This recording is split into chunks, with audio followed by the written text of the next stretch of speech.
How's it going, folks? It is Obsolete 2099 here, also known as Able Z, and it is night 4 of the May-hem Massacre, and we are back with the dreamcast. Oh, Jaleco. Wonder what they made. So I guess sort of let the cat out of the bag here, or on his scratching post right now, considering Spaghetti is going banana sandwiches in my room at the moment. But oh no, sorry, my ooh, that's always a good telltale sign.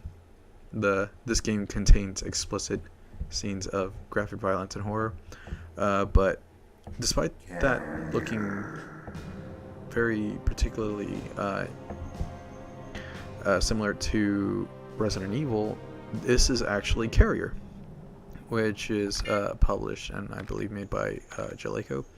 I should have let that rock for a bit. Let's see if I can't necessarily. Yeah, let's see if I can't get some B-roll on this. This is going to be an interesting night because I have never played Carrier. This is going to be first for me. Gonna hope this I can get a little bit of like a nice little ease into, and hopefully this at least plays decent and very particularly similar to Resident Evil, so I don't necessarily end up flopping all over myself. Just gonna run over some facts and stuff I found over this game. This is a notable departure from Resident Evil in some ways because as opposed to going for mostly pre-rendered backgrounds, we're getting fully 3D backgrounds that are rendered in game. So nothing pre-rendered, nothing necessarily dropped like a drawn on like a map like a painting. So we get actual backgrounds. So that's definitely going to be interesting, considering that was usually a way for Capcom and other survival horror games of that nature to get around having to use up more memory and such to have their game run a little bit more smoothly. This is, of course, developed and published by Jaleco, so obviously on the Dreamcast, only on the Dreamcast, so no re-releases for the Xbox 360 or the PS3 or any sort of virtual console of that nature. So this game has been specifically cast into the into Davy Jones' locker of the Dreamcast, where it has since been completely relegated to, which is a little bit disappointing. More survival horror games, the better, I say, because what happened? What's going I don't on? know. Hey, I say better, okay? but then I think about like how you have games like Are you infected too? Let me do this real I'm quick, Sergeant Ingalls. so I don't necessarily I'm keep part of the SWAT spiking team sent to here and there. investigate the ship. Sorry about that. What are I know you that doing can here? be a little bit of a problem on my part. But don't want to necessarily get too many horror games. I have a fair share of bad Resident Evil games. Some that might pop on this some that might pop up in this month, despite the fact that I said I wouldn't necessarily go to a Resident Evil. But there's one game that I have a vendetta against that I do want to necessarily touch on. So more on Carrier, less on that right now, and we'll get to that later. This game was released in North America January 31st, 2000, which is interesting considering Resident Evil now sort of releases around that date today. So who knows, maybe Capcom was jockeying their style as time went on.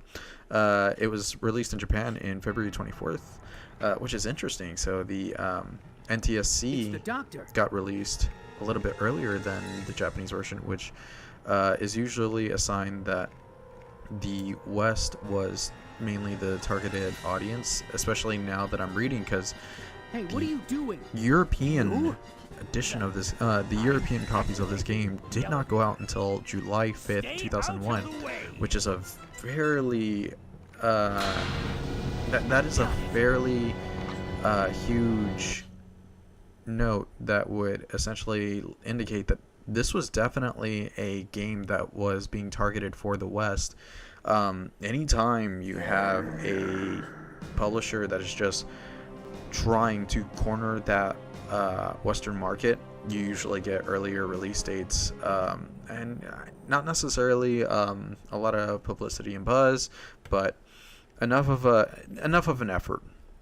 There was supposed to be a sequel for this on the PS2, titled Carrier: The Next Mutation, but that got canceled. I can only imagine the reason for why it was because of the reception that this game had, which was fairly mediocre. So who knows? Maybe I picked a stinker here, and we are going into territory that is somewhat bland and obtuse. But from what we're seeing in these demos, I'm liking what I see. I'm a sucker for dreamcast survival horror because there's something so weird and zany about it that just comes out of nowhere, and it has this sort of weird effect on it. So having said all that, we got our information, we have what we need. Let's dive right into Carrier for the Dreamcast. Let's go through some of these options. It's really interesting to see that some of these B-roll and demos for the startup for the start screen look more like they are scenes from in game, whereas like you play Resident Evil and you don't necessarily get that. You more than likely get a lot of B-roll of actual gameplay, not cutscenes. So I hope I didn't necessarily spoil myself. So we've got our controls, we got our action, we got our scope, run, and map. We have an equip button, which oh dear, oh, this is something.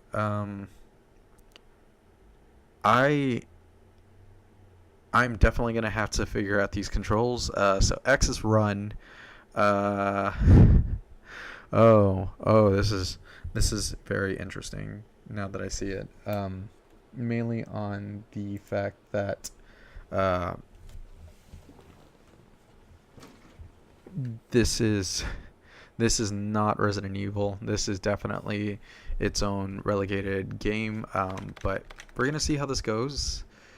Change weapons, equip. Hopefully that's a ready button, and B is a scope. So that's interesting. I can only imagine they ended up. Oh, well, that's a. Yeesh. So it's not. Okay. So the monitor brightness looks good. Let's get some subtitles. We got vibration. We have English voice acting, and we got Japanese voice acting, which is pretty neat. That is a feature that I like, and to see it in a game that was released in the year 2000, we're still having some trouble getting that in certain Eastern games that are released from Japan, where you'll get a game that probably sounds a lot better in Japanese than the English dub. So getting to see that there is an English and Japanese dub, I am pretty set on playing on English though. Maybe in a future stream, if I have a much better, if I have a good experience with this game, we'll go back and probably play this in Japanese. Excuse me, while I get some water.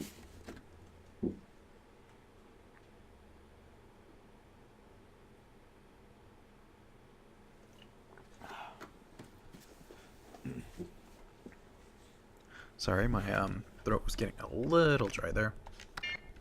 So, sound, background music, everything seems pretty on point. Okay. I guess we can just dive right in and see how this is going to go.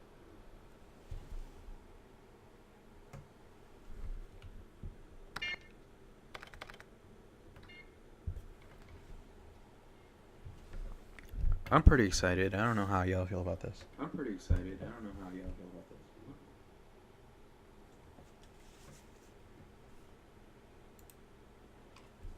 So here we go. New game. Ooh. So it's pretty interesting that they don't necessarily have a setting. Oh, okay. So we got some flavor text here. Conflict had escalated to military confrontation. The people of the countries of the South, faced with an energy crisis and a food shortage, had developed a deep-seated hatred for the North. And as a result, anti-North terrorist groups began to show up all over the world. In response, the countries of the North joined together to create the Northern Hemisphere Treaty Alliance, NTA. The goal of this organization was to stop the Southern terrorists. In 2023, the NTA completed construction of the So they definitely saved their asses by with its staged defense system and setting connection this to the game a satellite little bit more in defense the system. future. The Heimdall is like a steel wall. Which I intended always get a to kick out of prevent games solar that do this, flare-based where attack.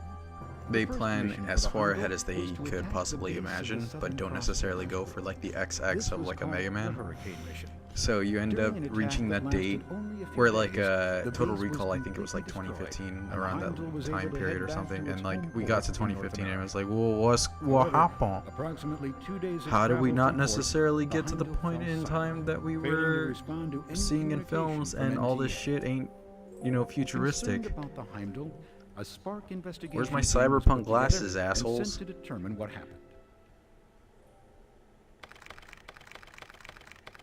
Why isn't my body radiating some neon lights? Why don't I look like a lava lamp? Huh, so that looks sort of like a big, like the big shell from MGS2, only a little bit more, Eagle on the Comstat, shaped like, almost like 3006. Arsenal here from We've got you MGS2. with our communication So, satellite. interesting. 2 degrees to the east. Roger. Lieutenant Manning, what is that? It's nothing. It's just part of my stuff. Who's in the picture? Oh, This? oh, that is bad lip It's sync. my brother. So this was definitely Japanese, developed with Don't the worry. I'm sure he's okay. with the idea that you'd be playing this game in Japanese. I might even just like quit out just to get that Japanese voiceover now. Holy Yeah, they must shit! have started the investigation already. There it is, 10 o'clock. Behind. That is something. Leonard, approach carefully. Roger.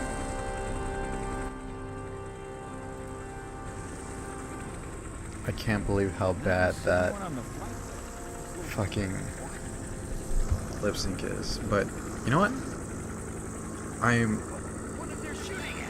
I'm particularly fine with that lip sync, especially in a game around this era.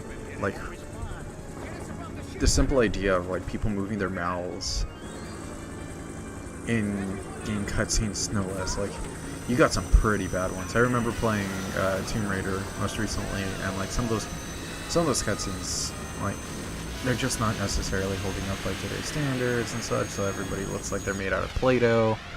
But you know what? You gotta sort of forgive it because it's aged. A lot of those games, you know, everybody's face now looks like a pixelated ass, so you can't necessarily give them, you know, a thumbs down. You just gotta sort of let those games sort of rock. Like graphics sort of aged like spoiled milk, but you know what? Gameplay is always good, as well as frame rate. Any game that can still keep a smooth 60 frames, which, you know, this is looking pretty nice. Why? Why did they shoot us down? Leonard, Lieutenant Manning. Am I the only one that made it? Is Huh? that... Got a cat. See what this guy has. Is he? Jack, Leonard, Oh nope. are you okay? Hang on. Still kicking. looks like my leg's no good. Your leg? Don't move it. I'll take care of it. This is Colonel Burke. Spark team, do you copy? Colonel Burke, Jack. Jack, you're a bit late. Have you finally landed? Colonel, the helicopter was attacked. So far this is more Metal Gear So that was the than Resident Evil, but weren't attacked when we landed. It must especially be with the like work the of Southern Cross. huge like We don't know about that. high-tech facility based in the ocean, which is sort of like a MGS2 I don't know where Lieutenant setting. Manning is. She's disappeared. But who knows? We'll see. Pilot Leonard is with me now, but he's badly injured. Maybe I'll go in and the first thing attacks me is like some sort of weird dismembered When you're done, begin your monster, investigation. Yes, sir. like a humanoid figure. Who knows? It's clear that things are not what they seem. Maybe Leonard is safer on the flight deck. Yeah, I'll leave him here. I'll check the ship and bring back any first aid supplies I can find. I'm counting on you. We'll get back to the investigation on this end. I like that entire reasoning. Yeah, we don't necessarily know this entire facility, but just leave him where he be. See what he's discovered. Holy shit. Then continue your investigation. Yes, sir, Colonel. Be careful. Wait for me, Leonard. I'll get a first aid kit.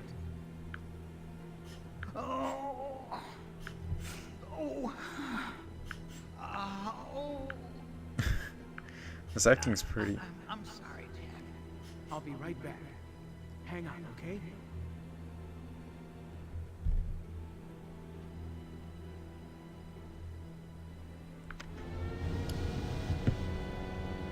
Okay. This is interesting. Oh, okay. We've got our first sighting of monster.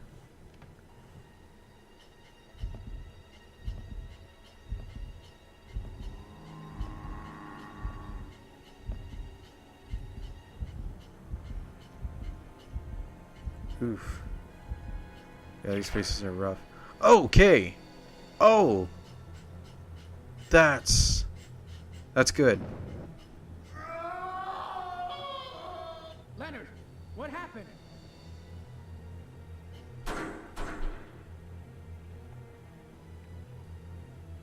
Leonard! Damn. Why doesn't it move?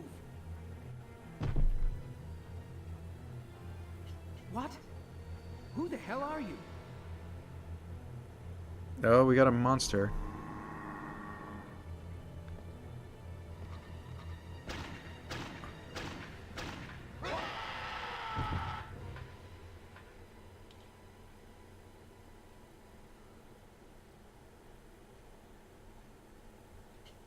What the hell's going on? So I'll give it points for having the Please, work. design of like the Resident Evil 4 Ganados with the whole entire pedal sort of like design of, you know, monster Leonard. faces opening up. I'm sorry. I wish I could have done Ooh, something. that's a really static face.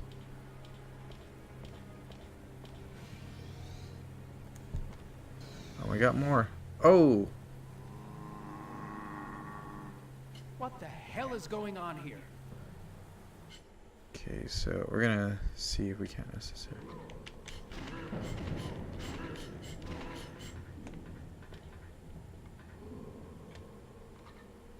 They still crawl. Let's see if we can't necessarily look. We have 10 bullets. We have a welder, emits high energy bursts of electrons, uses unlimited. Is this our sort of knife? Oh, yeah, it is. and it is a really weak weapon. So these are tank controls. These are super tank controls. Very weird way of movement is, like, it feels very delayed, which is a little off. Oh, okay, we have some, let's see, we have healing, and it's a mild, I do not want to use it. And we have, I like how it says replenish because you can't say reload, like as if you can't say reload or something. I don't know if you like can't necessarily use that, or like just put, you know, I don't know, that it's so weird to put replenish, because like that seems like something for like your healing items, not necessarily like reloading your pistol. So we got that. Don't have anything for look. So we have 2 weapons, a unlimited use taser. I'm gonna call it a taser. That looks like a taser. Our status bar is it's alright. This is a very sort of like minimalist, almost minimalist. Like it's trying to look nice. We have a map. What does our map look like?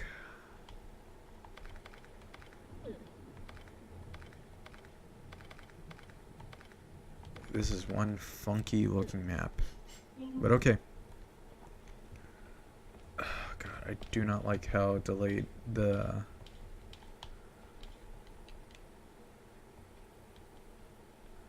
don't like how delayed it feels to run. Oh, we got a 180, which, you know, Resident Evil had a lot of things, but a 180 it did not have for its initial games. So we got no check feature for our initial monster, so that sort of sucks, because hey, I wanted to learn more about these things, or like get a detailed understanding of what our main character feels, having seen, you know, our first monster. Boy, this entire environment looks weird, but not gonna judge.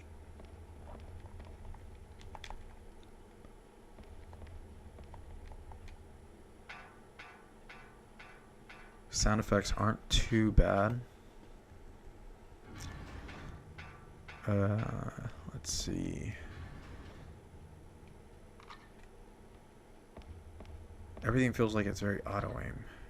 But I can move. I can aim. Wait. That's interesting. So I don't have to hold up or down like I would in a Resident Evil. If I'm gonna aim up, all I need to do is just press up, and that's it. I don't have to hold it. It just remembers where my reticle will be, so that's good. I can remember all the times I played through Resident Evil and had to hold up and such, and it wasn't necessarily anything too cumbersome, but still, it's a nice little feature in this one. Anything to make your game feel a little different, I guess. Sound effects are sort of spooky. Ooh, that's some good lighting. I actually like this. This looks nice. I'm already sort of like, I'm willing to say this doesn't necessarily look bad. That was some pretty nice lighting. This is a nice angle. I got everything I need to see right off the bat. I like how the camera is just following me ever so slowly. I don't necessarily... That's good. Okay, so we got medical to the left, portside elevator to the right. Okay. Oh, nice. I got like a nice little auto nice little button to switch between my weapons, which is good. I can always just go into my menu and equip, but it seems like a nice little alternative to how, you know, whereas Resident Evil would do that. Haven't really found any ammunition or anything. There's no flashy icons on the floor to indicate, you know, hey, here's an item. Let's see how this map looks. Okay, this is a map. This is what I want. But as of right now, oh, and I also want to indicate to anybody who is trying to see what is the kind of what the memory card is displaying, because Dreamcast had their little like Tamagotchi style memory cards that would like display a little screen whenever you're playing your game. It's the health bar, which is really interesting. I got like a little meter that's like showing my pulse and everything, which is really nice. That's a really neat feature. You know, some people say let's see, this door looks like it might, yep, I figure it'd be locked. The Dreamcast, you know, for how it ended up failing, I say it failed in a spectacular manner because I like the sort of peripheral style of the memory cards. I thought those were nice little features. So now we're starting to see, we got a medical room.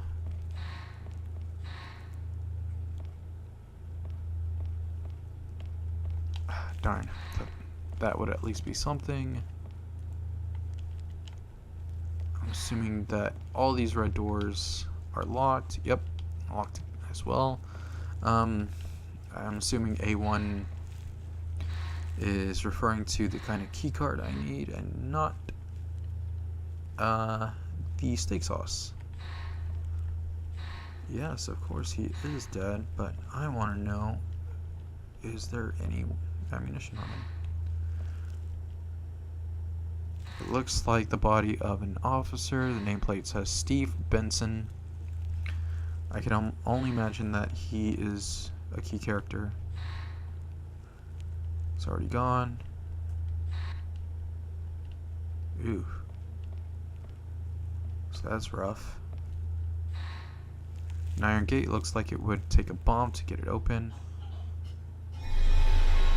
Oh shit.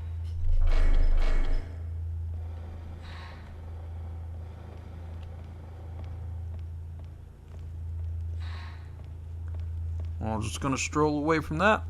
Not gonna think about, you know, the big weird tongue creature that is propped up at that door. Who is it? It's me, Lang. Jack? I heard from the Colonel that you were shot down by the intercept system. I never thought I'd become the target of my own team. It's hard to believe.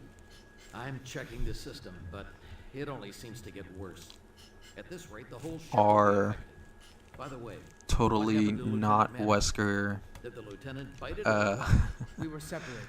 I don't know what happened. character. As for the helicopter pilot, he was attacked Does by my some character have a sort of tattoo on his monster. arm? He's dead. It's like a scar. Monster? What do you mean? Maybe they're just trying to show muscle You through didn't some see them? terrible, terrible, The terrible monsters like that look detail. like humans? No, I haven't seen anything. At least not on my way here. Okay, this guy is definitely our Wesker equivalent in this game.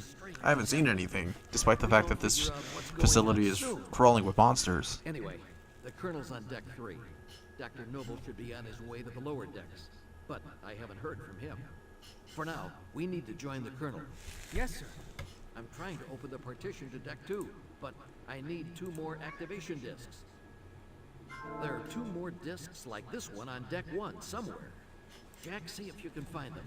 Meanwhile, I'll see what I can find around here.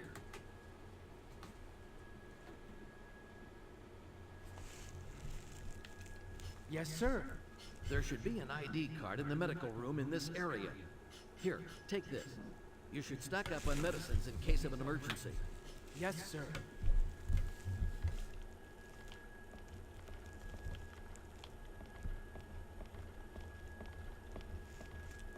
guess he gave me the... Oh. Let's see what these are. A3 ID card obtained. DV taped obtained. I love the fact that it's a VHS and not a disc or anything. Just goes to show like how cocky I guess Dreamcast was that, you know, DVD wouldn't necessarily take off. Panel to record the status of the investigation. Here's my save. Okay. Definitely gonna do that. To get this memory saved. Alright, we got a save state. So we don't have to worry about. Alright, diagram. I guess that'd be our map, but it doesn't necessarily read anything, so fuck me, I guess. Checking all of this. Of all the things I do like about like the 3D environments, I gotta say they look very flat. Like, I guess it's the color, and I guess it is because it is a horror game and it's very dark, but like at least with Resident Evil, you had some color. You had red splashed everywhere from blood. You had, you know, rooms, cabinets, like blues and like just blue, long blue corridor halls and such. And I don't know. This one just seems very dark, and it's very grim dark, and I guess it's fine, but at the same time, I'm like, you can do so much more.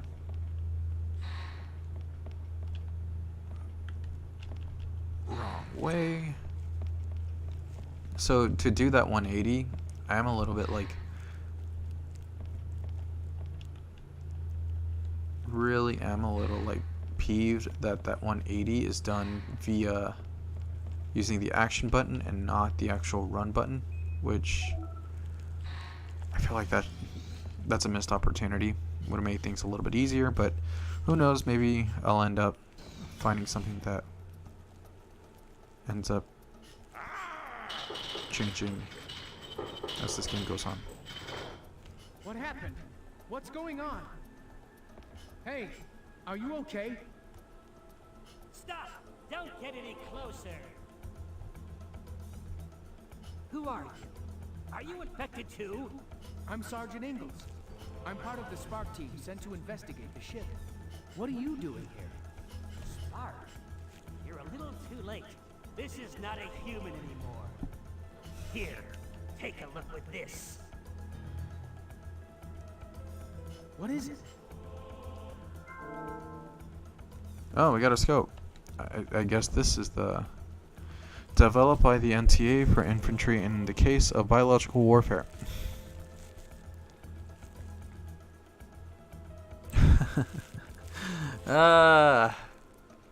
Everybody want to be Resident Evil. Everybody want to be Resident Evil. Okay.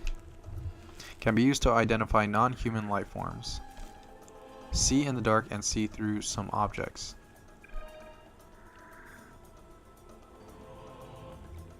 Danger. What's going on? What is going on? Don't you believe what you see? I am Terry, the ship doctor. I was finally able to capture one of these things alive and conduct some experiments, but the ship is already full of them. What? I tried to analyze this one, but it's too late. There is nothing I can do. Ark is the cause of everything. Wait, Ark? What are you doing? Oh my god. It is all because of Ark. Ark Thompson from Resident Evil Survivor. Monster looks like a human, but it's not. It's an inferior life form. Hey, stop! Are you crazy? I'm not crazy. I'm perfectly sane. And you? Are you really a human? Oh, here we go. Ark? Oh my god.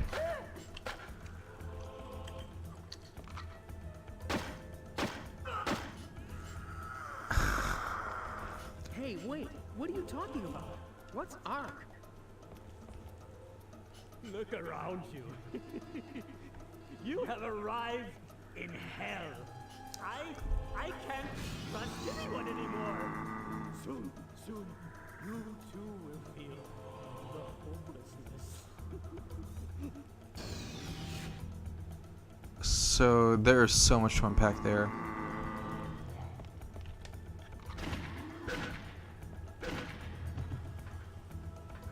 Is he down? I guess he's down and out for the count. No, wait.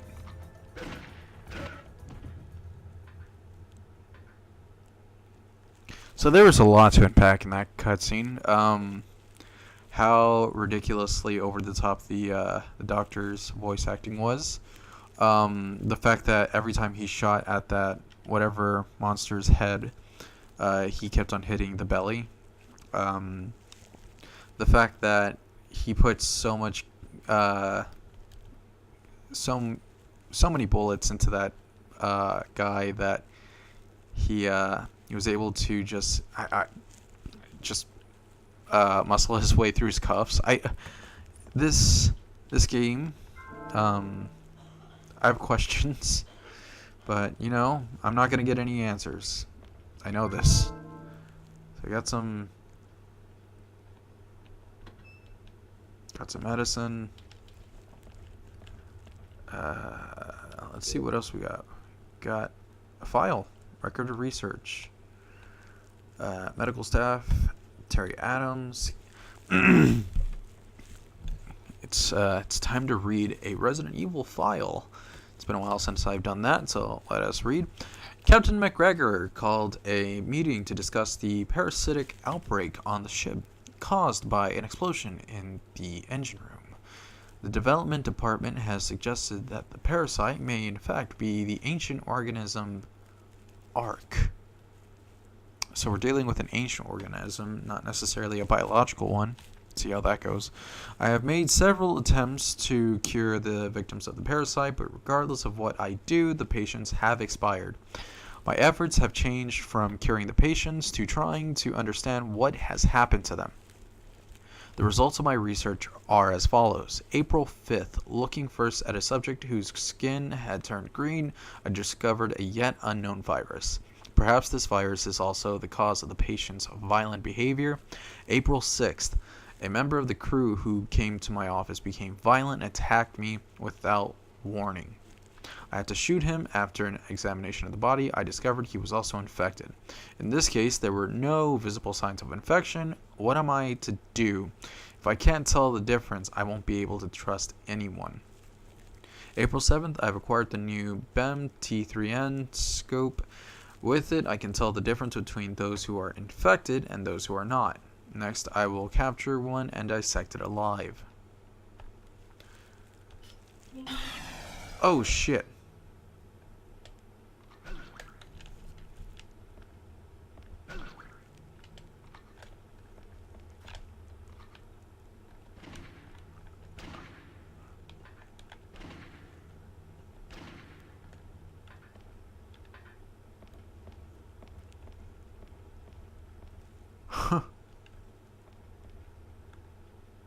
Alright, so I took those down. But one can only assume that I'm only going to have as much ammunition as possible. And I only got 31 bullets. I'm still doing pretty good in terms of health. Eventually, the survival in survival horror is going to start kicking in, and that's going to be a whole new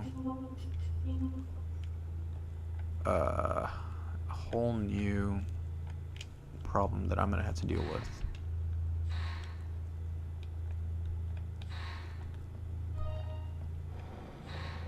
Oh, these guys are up.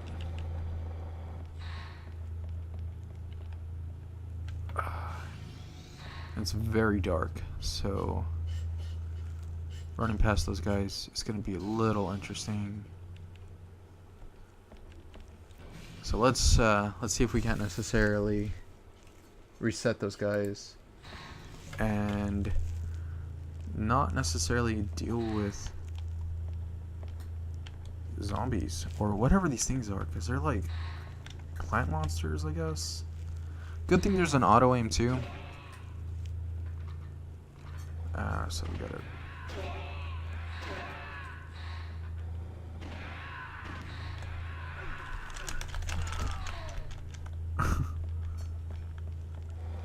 Oh, alright, whatever, man. I ain't got time for this.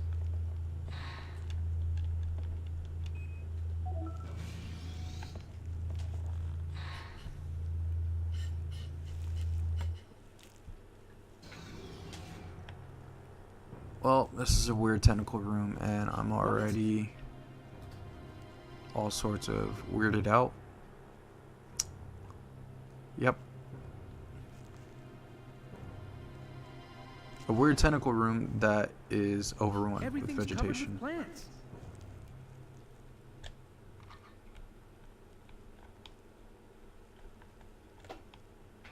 Not necessarily.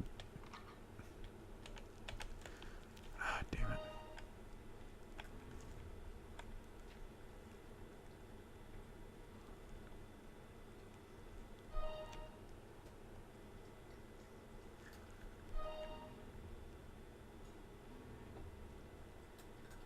Apparently there's a danger.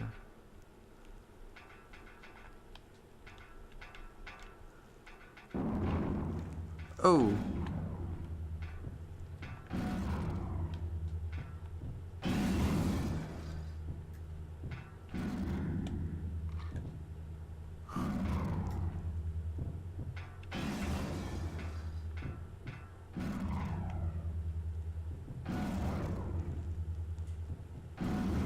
So I'm not necessarily scared as I am, just like curious by the fact that debris just keeps falling down.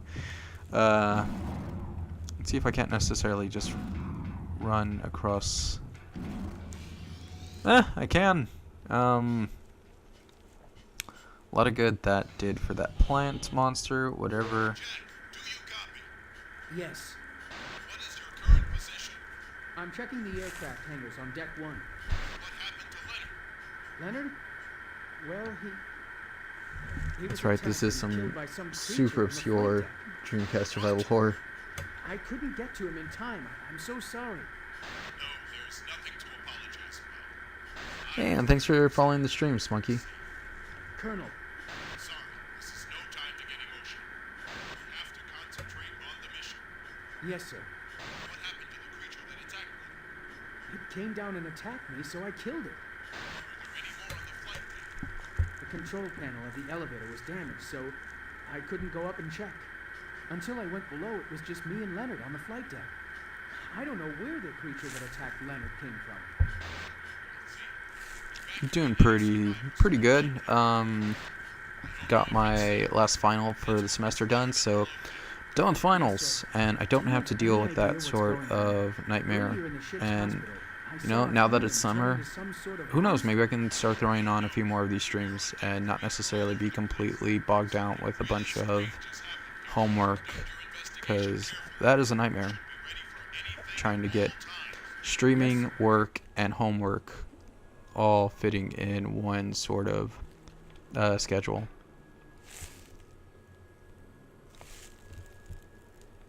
Yeah, thanks, Punk.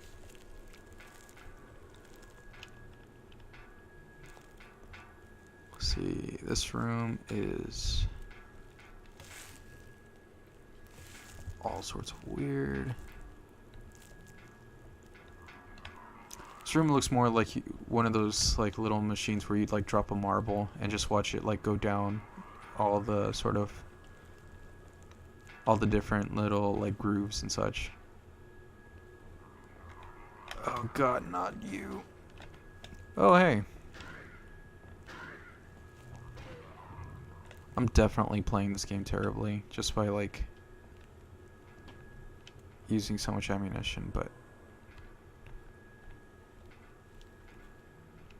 you know, such is the nature of like playing any survival horror game with like a first try. So we got a radio room. Darn it. You're gonna be a nuisance. Yeah, I know.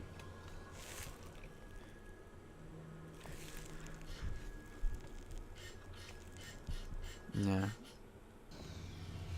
As some would say, you gotta take it low and slow, like Tyrion on a benzo. If you know what I'm saying.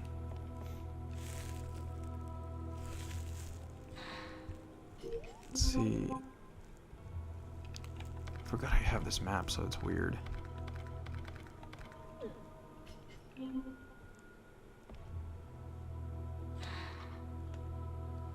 Are you dead or are you alive?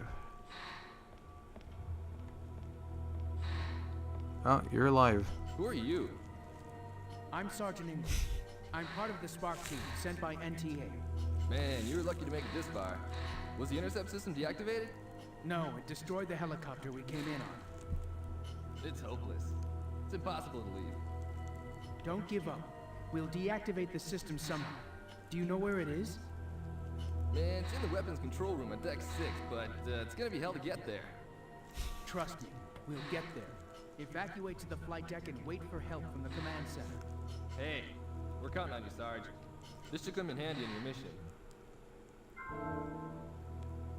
We got a floppy disk. Oh, I got a map. Nice. I just like the mundanity of like this entire conversation. It's like, yes. It's like the third time these monsters they wait, where are you going? What are you doing? Deactivate the intercept system. You gotta go to the weapons control room on deck 6. Hey man, be careful. There's no agency, no nothing. It's just like, yeah, I'm gonna go take my lunch break.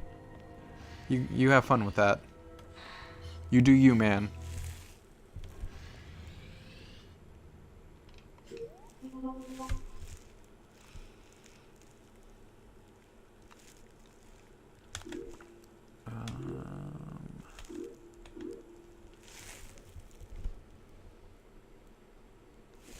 Yeah, it definitely feels good to not have to have like the entire this entire weight on my back and like this entire like problem of homework being in the back of my head as I stream. So feels good. See, we got a briefing room, a pilot prep room. Let's check this map just to see which way. So I guess I gotta go left.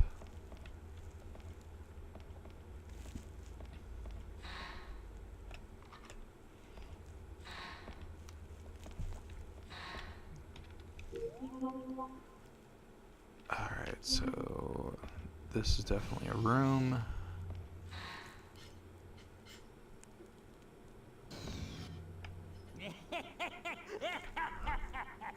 Stop!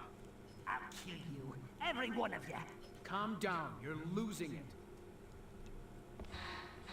What? I'm okay. Friends. Mutants. I killed them all. You killed your friends? You can't tell whether or not they're mutant unless you shoot them first. What? But he was human. I killed my best buddy. It's okay. You were in an incredibly stressful situation. I don't need your pity. My hands are covered with blood. I don't care what happens. Just leave me alone. Don't be stupid. You have to think only about living. Regardless, you have to go to the flight deck and wait for help to come. If I feel like it, you... Everything that comes out of this out of this main character is just a motivational poster. Like he just found it on. Leave me alone! Like he's a walking hang in there cat poster.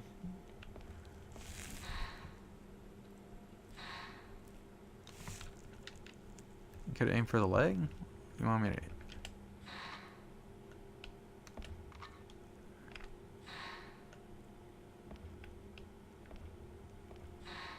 I don't know. I don't want to shoot this guy. Next thing you know, I end up having to go into some sort of like awkward 1v1 battle. Okay, this is super dark. And I can appreciate how dark it is because, you know, survival horror, all that jazz. Oh, nice. Let's insert this DV tape. That totally isn't a VHS tape.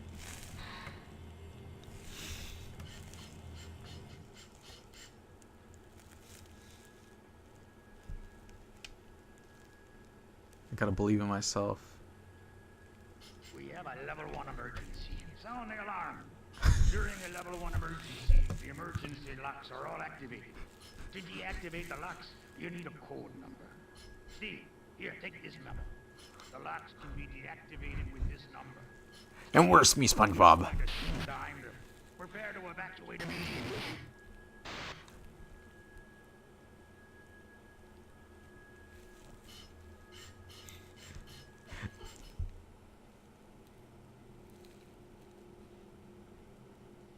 So it's so nice of Mr. Krabs to take some time off to run this ship away from the Krusty Krab.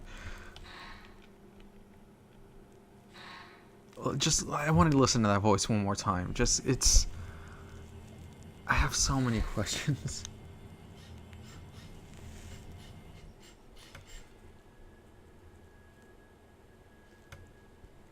I just need to hear Mr. Krabs one more time.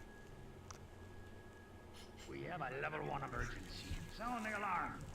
During a level 1 emergency, the emergency locks are all activated. To deactivate the locks, you need a code number.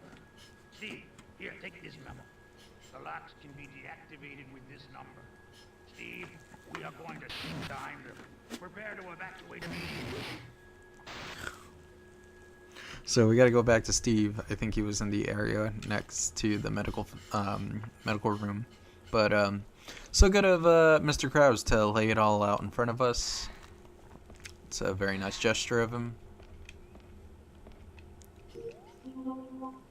Alright, so this room is pretty small.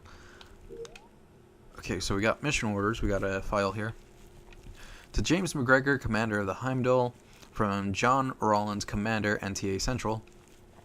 Begin your attack on the Southern Cross base using the NFUO-36 unmanned attack craft on the morning of April 1st. What an April Fool's joke.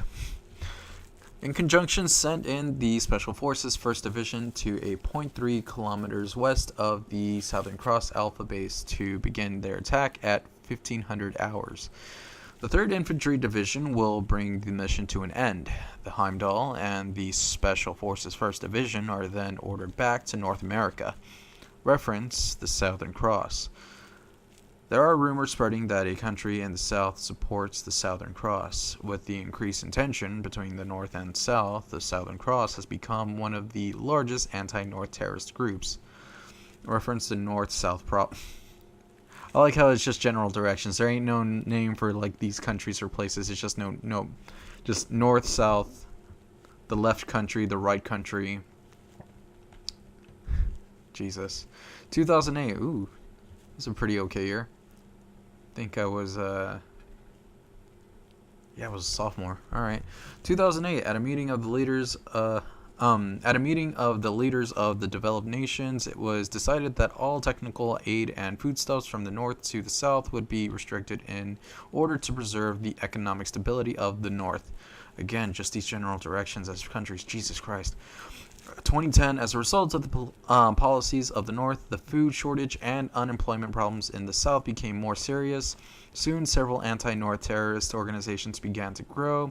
2013, the G77 consisting of 77 countries in the southern hemisphere, criticizing the UN and the countries of the north on economic and moral grounds. 2014, several of the independent terrorist organizations in the south merged to form the Southern Cross. 2017, there's a military conflict between the US and Colombia. Okay, now we're getting some countries. The US assumes a military posture, and the North-South problem is redefined as the US G77 crisis. 2018, despite resistance from the G77, the US builds a base in Mozambique with the support of the UN. In response, the Southern Cross instigates several terrorist attacks against the US, including an attack on the American embassy in Mozambique. Jesus Christ. Okay. I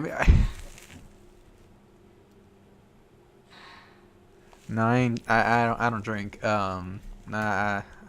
dry as a whistle here. I'm only getting some water. But Jesus Christ. Started like criticizing this game for not having a general like any names of this entire like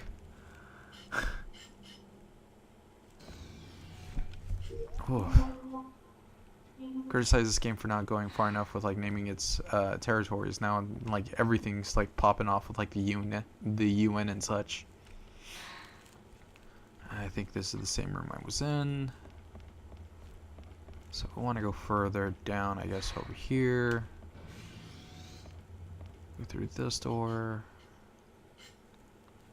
Get bombarded by a bunch of zombambos, whatever these things are. Hello. Oh. Please get away. No thanks. No hugs. Well, see if I can't necessarily get a... Ah, damn. Oh, that is a really, really stiff run. Thankfully, much like every Resident Evil game, I have some health. Too bad it does not recover as much health as an actual heal in like those games, so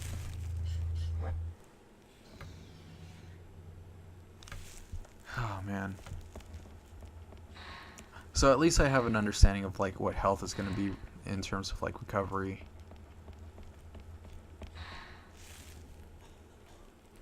Yeah, Africa and Australia. Just saying, no, we don't want any of this. We're good. Oh man, this game's all over the place. It's trying to be like this weird, like, interventionalist sort of like story, while having like completely outlandish. Oh.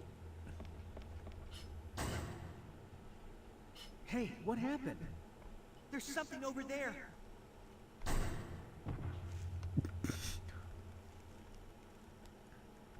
What?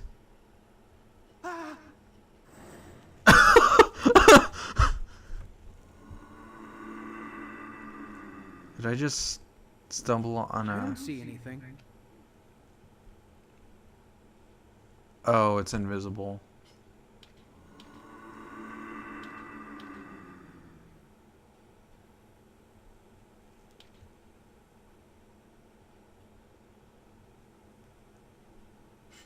What?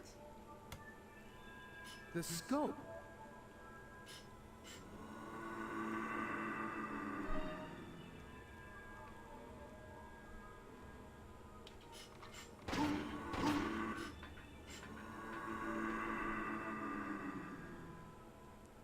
I'll take care of it. You stay in the locker.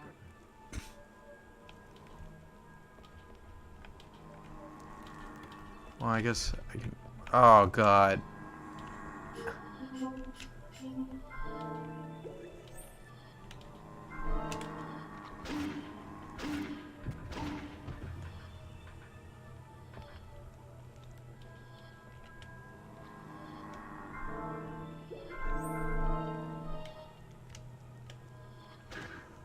It's okay. You can come out. So there's an enemy like this in Evil Within, and invisible monsters seem like a really cool idea, You know Bob? but I don't know. In a game like this where there's tank controls and like You fixed must be camera heading for angles Bob's outfit. that are already really obtuse, I'm glad you're okay. Was Bob with you? I don't think this works. When the mutants came. It does add tension, but it can also be really, really game breaking. I'm sorry. It's okay. I'm glad to see you're okay. It's not safe here. You should go to the flight deck. Yeah, I was about to say too. This is like a really. This game has a lot from like MGS with like this Otacon sort of ripoff. Speaking of ripoffs, where the fuck is the ammunition in this game? For fuck's sakes.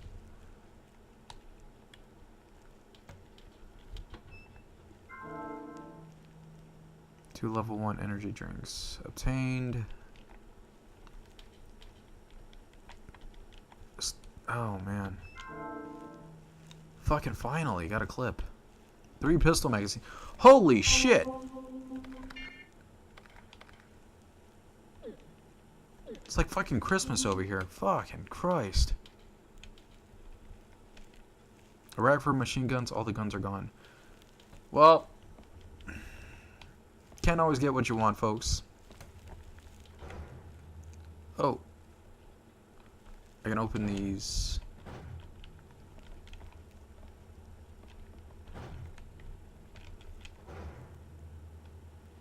It looks like somebody has already gone through it already. Well.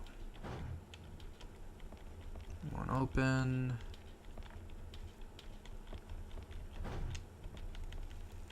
Much like every Resident Evil, you just gotta mash A or X if you're playing on the PlayStation 1 and see what you can find.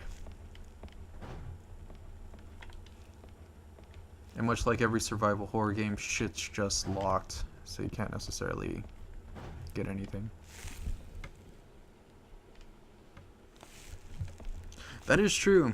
He was just an invisible man, just walking and running around with piss pants.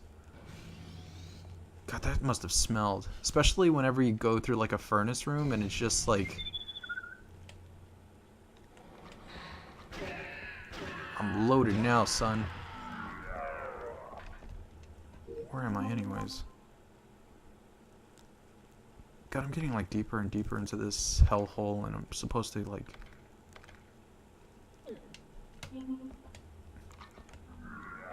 Now, you know what? Not today. Not today.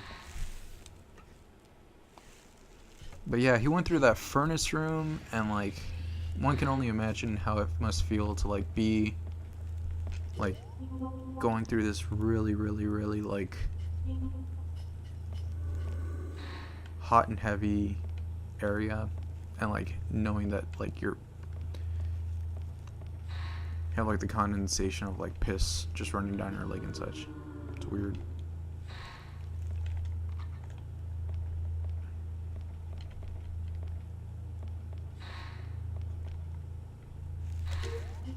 Let's see.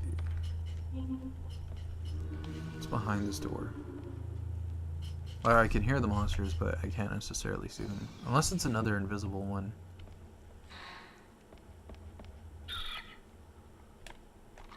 Oh god, not again.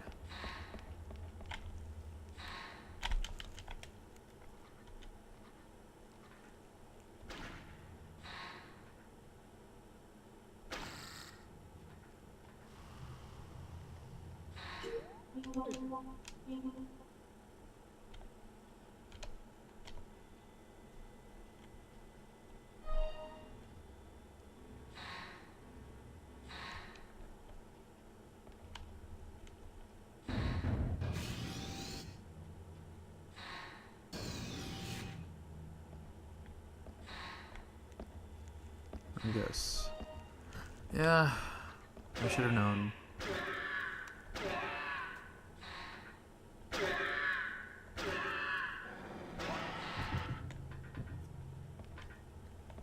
You know what? For all intents and purposes, the fact that I can just pop heads like that, I give that a plus. Let's see if I'm like in this room. Yeah, I should have known. I like the funky little walk cycle they have too, which that's nice. Shit. See if I can't necessarily get by this. Not today, Goof Troop. Getting out of this room.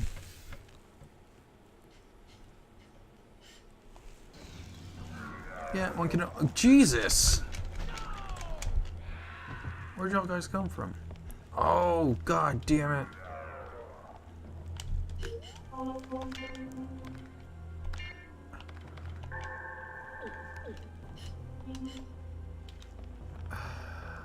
Nothing like a room that repopulates with enemies that didn't previously have enemies in them. That's definitely gonna like put a damper on my entire this entire situation. Fuck's sakes, man. Anyways, I guess I can go this way and see where this all takes me.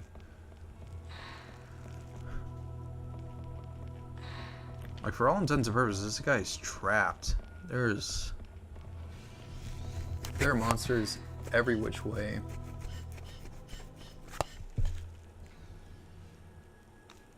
So he's just proper fucked. Let's see what I can do here, though. I want to go in this room. But this guy's here.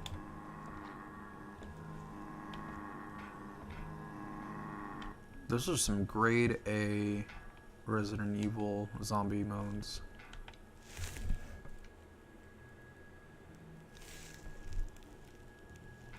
Yeah, we did tell him to go on the flight deck. There we go. Oh, get past the fucking wall, son.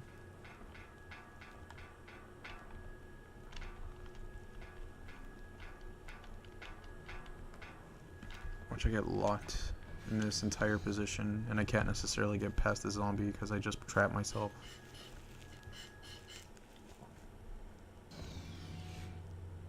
Oh, we got the radio Hey, room. what do you think you're doing? I'm too late. Heimdall, why did you attack the Spark helicopter? What the fuck? NTA Central. Immediately. Did he just literally chastise a dead body? Heimdall, respond. Repeat. Immediately. Fucking Christ. And stop the ship.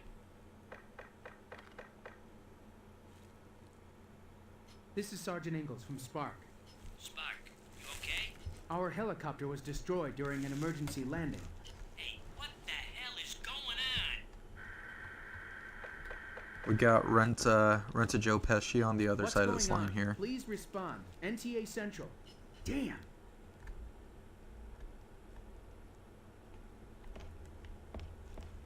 God, I won't be. I need to save my game, but. And this is obviously not correct because I didn't put my time right, but who cares? I'm gonna make another save file because rotating your saves so I don't necessarily get myself put into some sort of weird, unfortunate situation where I have no health, ammunition, or anything. It's how you keep yourself. It's how you keep yourself from being trapped with no weapons or ammunition.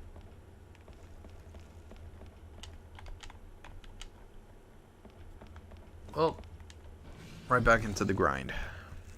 Let's see where this guy ended up being set up. Because obviously his position's got to be reset. Oh, he's right next to me. Sweet. That is actually fine by me. You stay over there and don't come anywhere near me, so I can just run away like a huge coward. Yeah, I got all the doors here, so we can just go back to that room where that big dumb plant or whatever that thing was smashing that one door.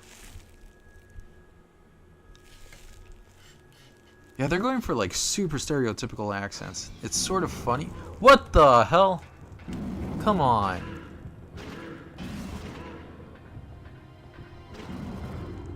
Oh god, can you just fuck off?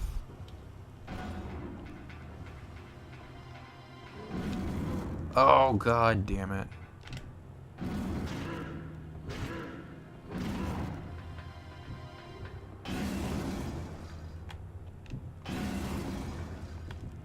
Are you serious? Oh, he's chomping my dick.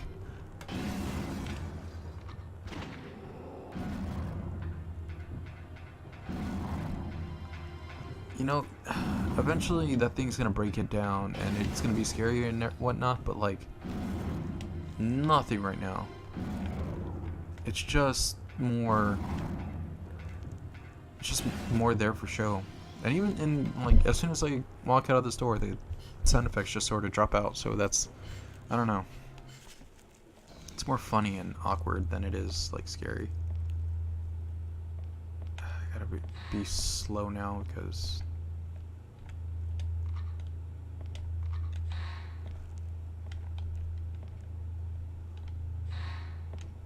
where's this guy? Here we go. Orders. Deck 1 emergency lock activations. Ship Captain James McGregor. In order to isolate crew members that have not gone insane due to an unknown parasite, I have decided to activate the Deck 1 emergency lock. Deactivation code 5103. Alright, so we got that. Ah, fucking god. Everything always...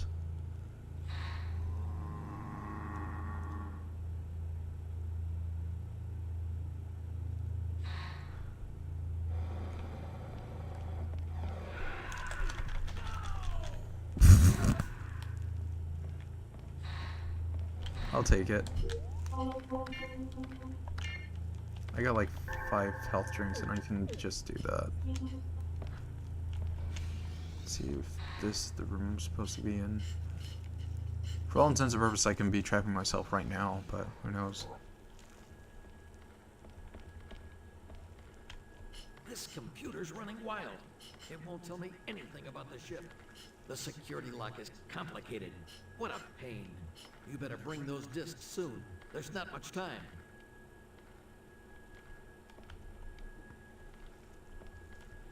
Well, we got a code.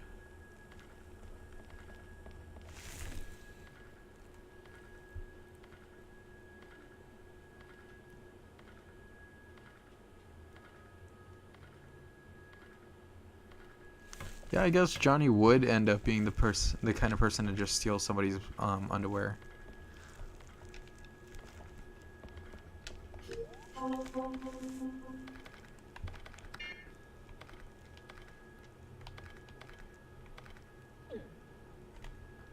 Okay, what am I looking for?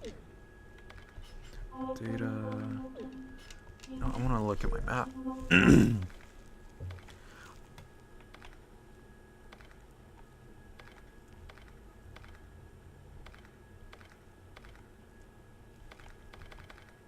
I will say this.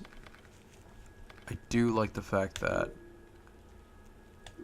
there is a map to reference like all these rooms and tell me what they are. That is super stellar.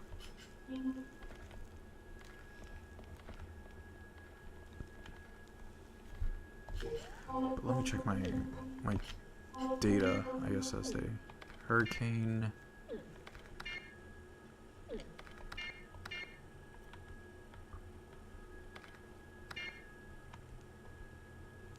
Deck 1 emergency lock.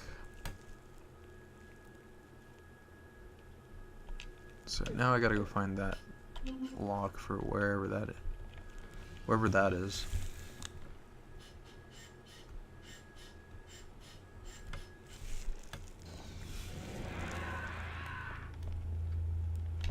Oh god. Nope. Not gonna make it. Yeah, one can only assume, like how strung up Otacon is throughout Metal Gear Solid 1, that he cannot be wearing, like, comfortable underwear.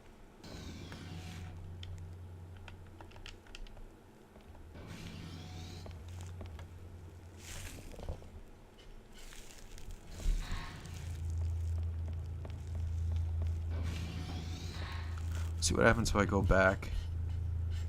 Probably end up finding, like, every room's like... Oh! Who are you? I'm with the team sent by NTA. Really? So we can get out of here? It's impossible as The long as fuck is it with all these people on activity. goddamn But I'll take accents? care of it. Yes, sir. You go up to the flight deck and wait for rescue. It's like everybody is just channeling some like different stereotypical Simpsons character. It's fucking wild.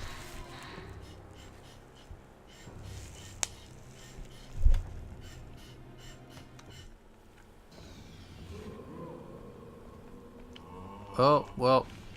Yeah, I ain't doing that.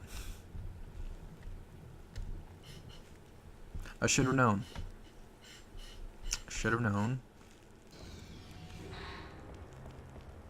Hopefully this isn't one of those games that's like has a hidden parameter of like if you didn't clear that room out with all those zombies or whatever those things are, you get a bad ending because nobody could get past them. Like, oh god, this guy's gonna just be there.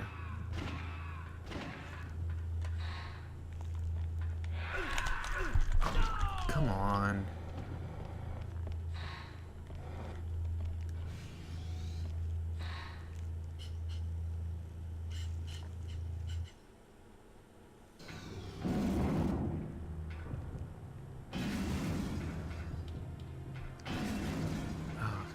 Either, like, whatever that monster is, it needs to just shit or get off the pot, because it, like, keeps hitting the fucking wall, and, like, it was amusing the first time, but now it's just sort of like, okay, I get it.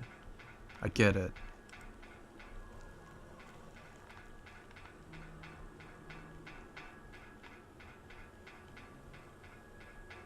Alright. Speaking of which, let's, like, take a little bit of, like, stock. 30 plus the 11 in my gun, so I have 41 bullets. I have 4 of these. I should really try and see how this works.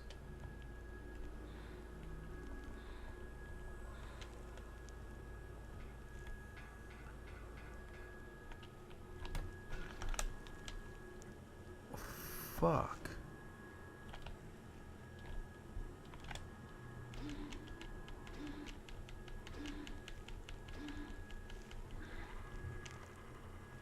Oh. You know, for how bad this weapon is, it's... Oh, but for how bad I'm actually doing... This isn't actually a bad gun.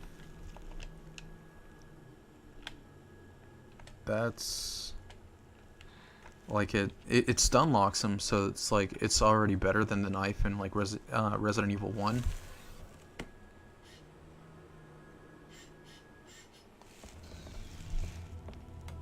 I'm a boxer briefs kind of guy.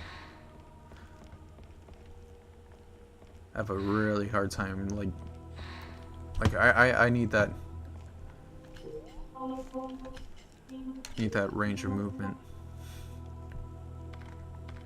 I work outdoors, so I need that range of movement, because like if not, then I end up feeling like I'm being constricted by like an octopus or something. So, it seems like to keep going straight. And what I want to see is if I can stun lock some of these monsters. Oh god. Okay, there's nothing.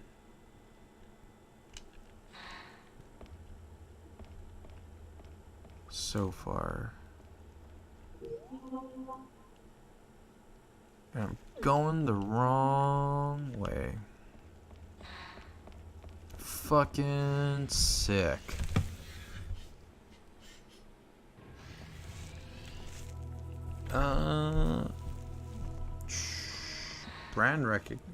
Brand recommendations for underwear. I have some. I just... Oh, this is locked. I won't open the security system. I think I have some in my clothes pile. I usually just get the Under Armour, sort of.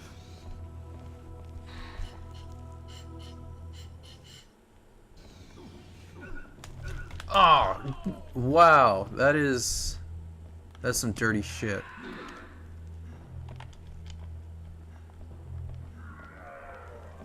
Let's see if I can't necessarily get this juke.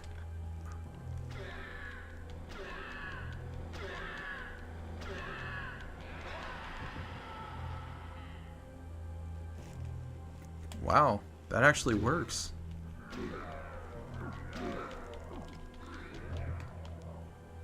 I wonder if they knew, like, their Like, that's ridiculous. Like, it's not a... I don't know how to feel about that. Because, like, in Resident Evil Code Veronica, they give you a really good knife that you sort of have to get good with.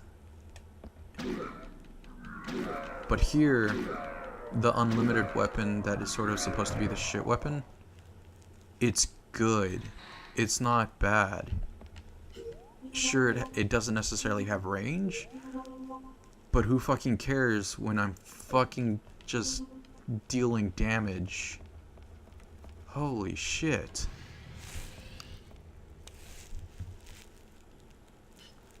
That's a game changer. It's a weird one.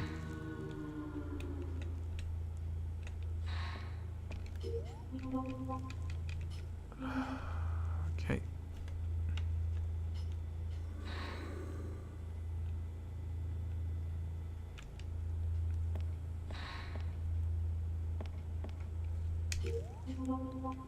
This room definitely has a bit of a creepy factor to it.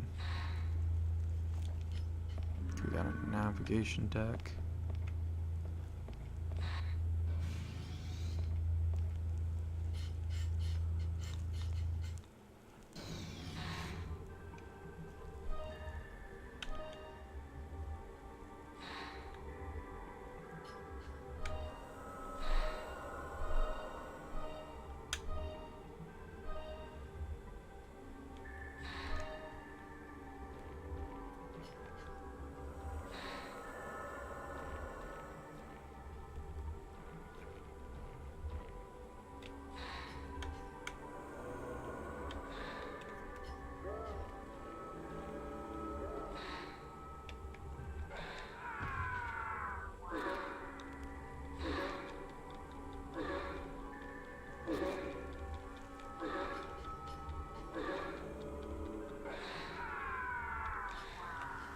Well, it definitely takes a while, but...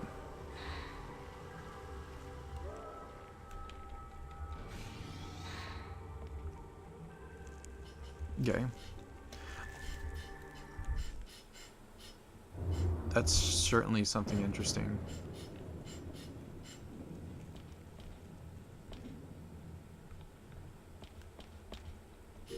Okay, now we're outside, so that's definitely...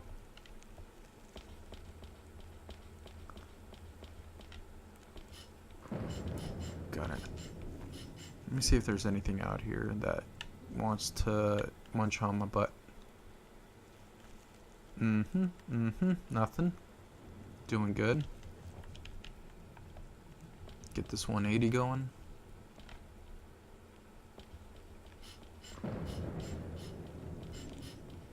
You know, for all intents and purposes of like something actually like popping up to want to like munch on my butt, this would be a perfect place to like put an invisible enemy, because it's raining and you can see the droplets on something that would basically want to try and attack me. But hey, you know,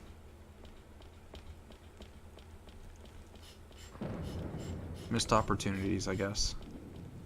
Is this room literally just here to be a room? Wowzers. Wowzers. Wow.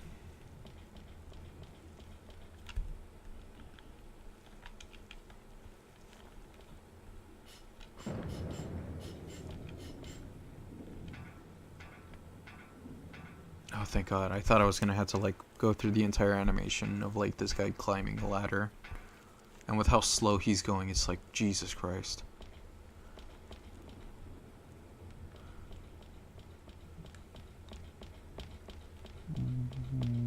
What is this? Wait, are y'all gonna really make me go through the animation of him going up 2 levels of ladders? Yep, they are.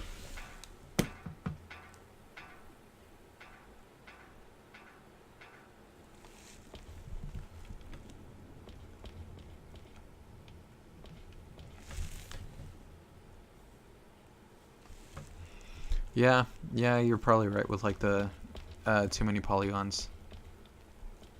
I mean, this is a Dreamcast game, but still. Oh wait. Oh, here we go. Sir, this Plot is is Jack. happening. Sir, I'm on my way to the bridge. The partition for the corridor to Deck 2 is closed. Captain Lang is in the security room trying to open it. And I'm looking for the necessary discs.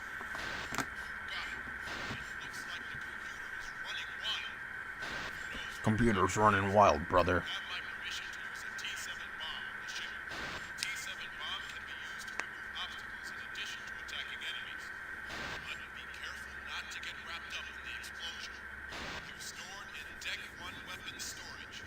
Roger.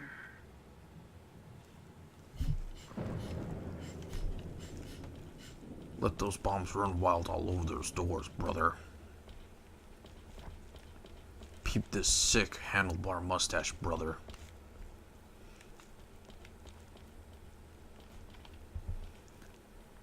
New room, new enemies, new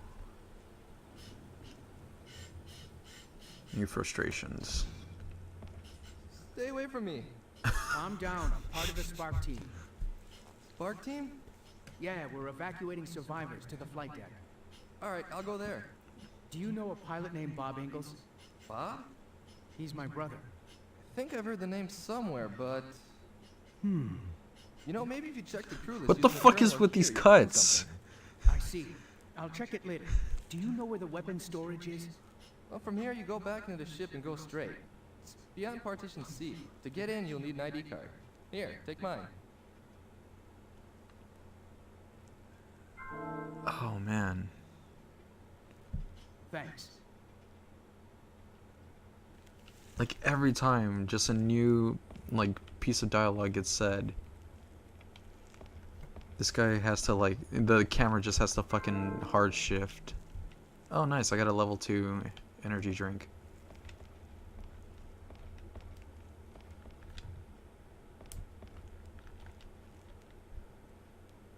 Let's check for Bobbert. Where is Bobbert? Bobbington, Bobbert, Bobberton. Access confirmed. Monday to Friday, assigned to Scramble Team, presently at sea, Deck 3, Room 303. Bobbert, I hope you're okay. Damn it, Bobby.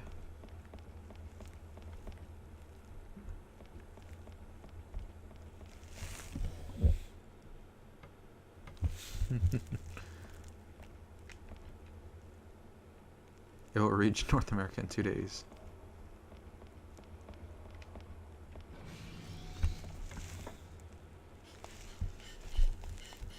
Damn it, Bobby, how many times have I told you to not go out to sea?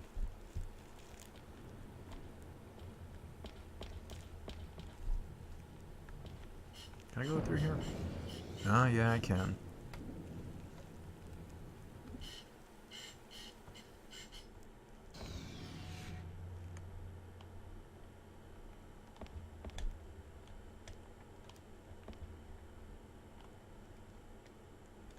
Oh, come on, that's the most obvious indication that that guy's gonna get up. Okay, ship's log 2023 April. James McGregor. The Hurricane mission was a success. We are now headed back to port. The NFUO-36's performance was much better than I expected.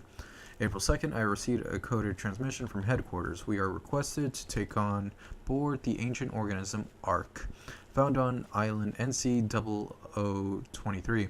The reason for this request are unknown. April 3rd, ARC taken on board at NC0023. Course plotted for the port town of Newhouse. Not to endanger the environment, transport of ARC was requested.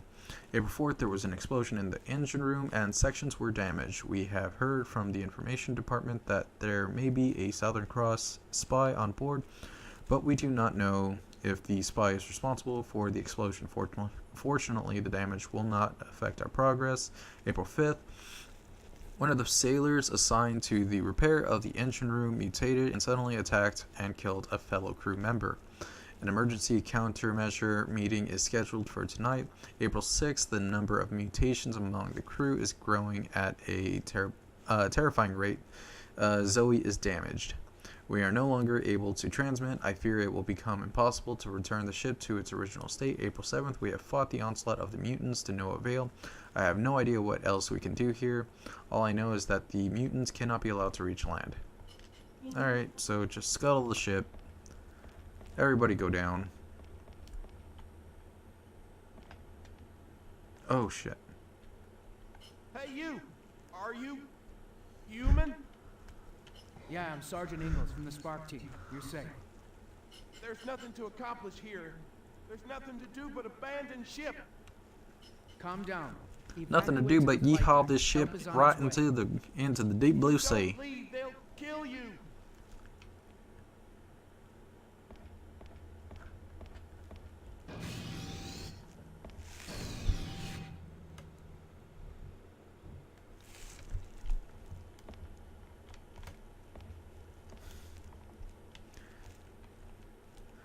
Just yeet me into the ocean, partner.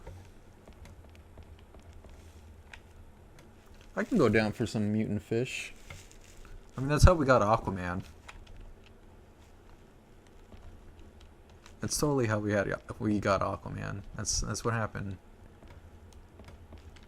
It's not Atlantis. It was just, you know, biochemical warfare. That'd probably be like a Liefeld comic where he'd like instead of it being Atlantis and such, he just turned like an undersea colony of that like people that were living underwater into mutants, whereupon it turned into the great mutated city of Atlantis or some shit like that. And like everybody is drawn with like 3 like neck muscles that are just bulging. Everybody just looks like they're constipated. And as a result, Aquaman has 2 hook hands now.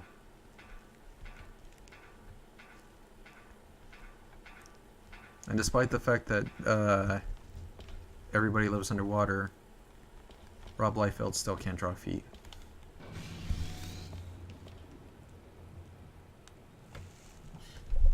Hey, you know what? There's enough deformed sea creatures as is. We're just sending them back to from one state.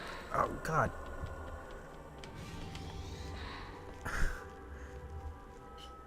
So I think I found the reason as to why you don't put the 180 button on the same button that you attack with, because shit like that happens. See if I can't necessarily get this guy to go down. But yeah, there's enough weird shit in the ocean to classify as being mutant.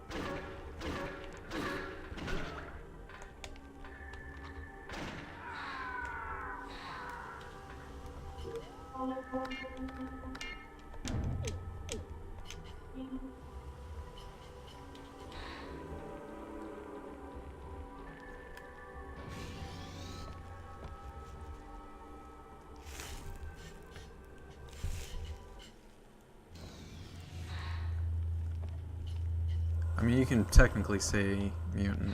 I'd say mutant. There's some... We get to the deep blue sea, and you're just... You start seeing some wild-ass shit, man. Wait, did I just kill him? Or is he still alive? Oh, he's dead. Huh. Critical hits... work? Okay. Fuck it. I'm not complaining off of like critters that are gonna get that smoke. Whoa! Help me! It's going to kill me! It's a monster! It just looks like you with a mustache. It's going to kill me! This is what happens when you have only like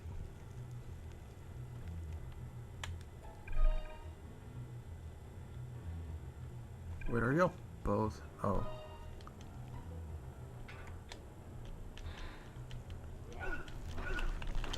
Wait, are you kidding?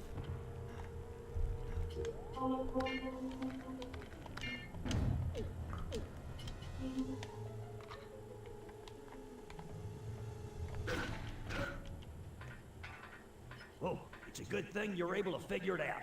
How you doing? I'm Al. I'm Sergeant Ingalls from Spark. I'm asking all survivors to go to the flight deck. You should go there too. Woo-wee, that sounds like a good idea, partner. There are no safe places left on this here ship. Well, you must have noticed by now the whole ship is screwed up, son. It's impossible to tell who's on our side and who is not. You can't trust anyone but yourself. That means you too. Thanks. But I'll make my own decisions. That's how you want it. Good luck. I've got work to do. Be careful. You too. Here, you better take this. By the way, son, thanks for saving my butt.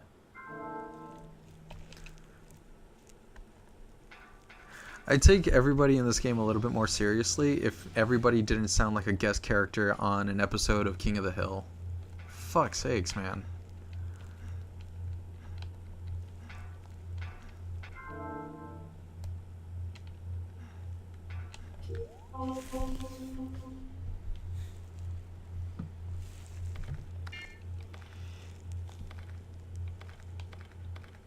Okay, so now I start to get... Man, I don't want to use this level 2 energy drink anytime soon.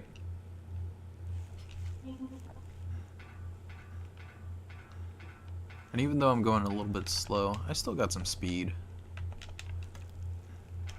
180 flip isn't necessarily affected too badly, so... doing well enough.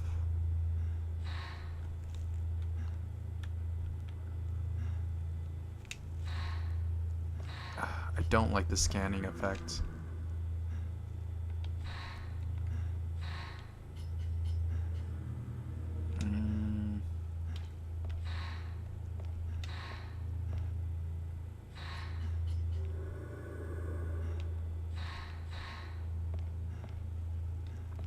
I feel like the scanning effect is just way too harsh on the eyes.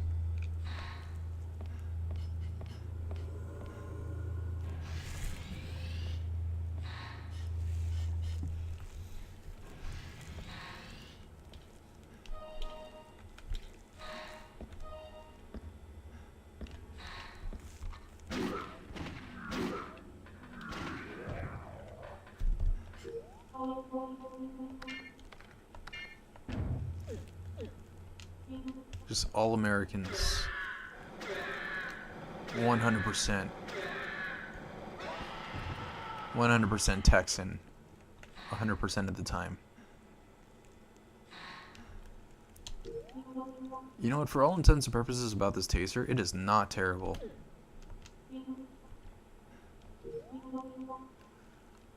Let's see, so I gotta go straight. Yeah, I gotta go straight.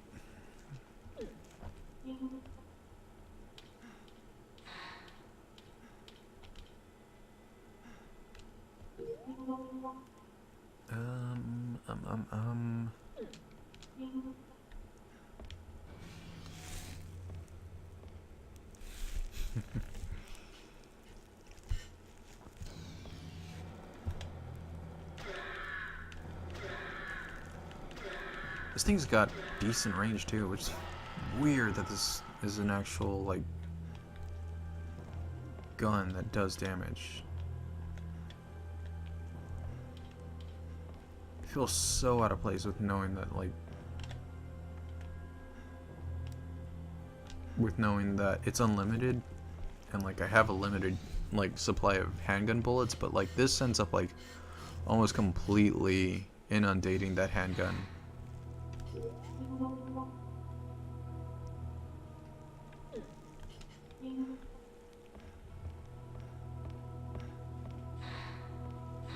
Unless something gets a lot faster and, like, turns my entire game into, like, a death trap.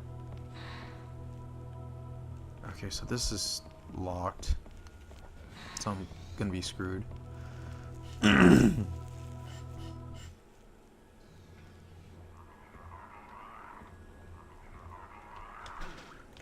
Ah, shit, something's invisible.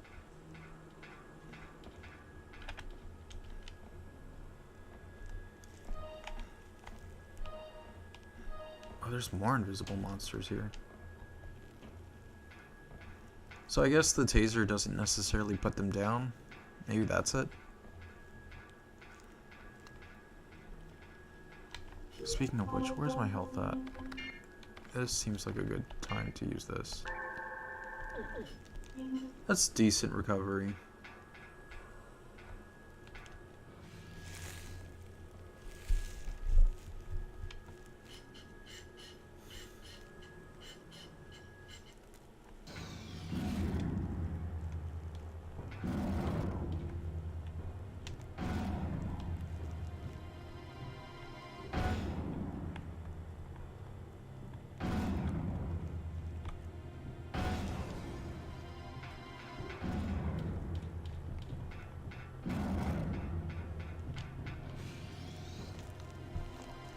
It has all the intensity of like a House of the Dead boss, but it does nothing.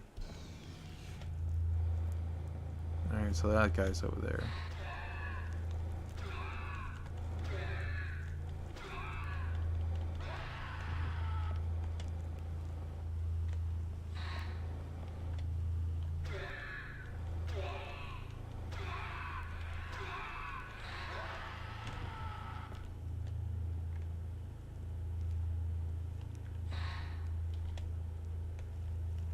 No, this thing does kill them, which is weird.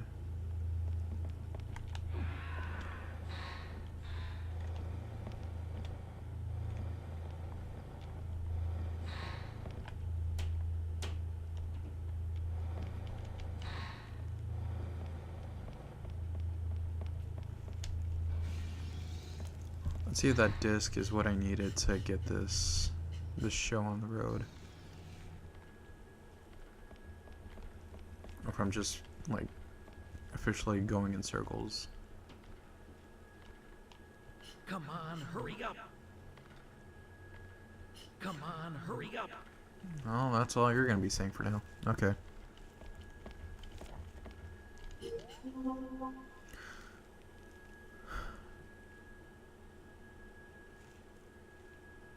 Okay, so I need that bomb to open that door. Or maybe I just need to go in a huge one. Okay. Let's see what happens if I go to that one blue door that I didn't necessarily go through.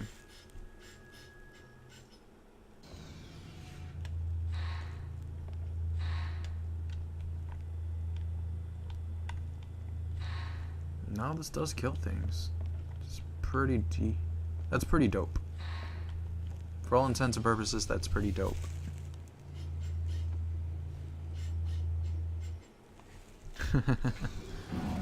Hey man, you never know, like boxer briefs, like once you get used to them, they're nice.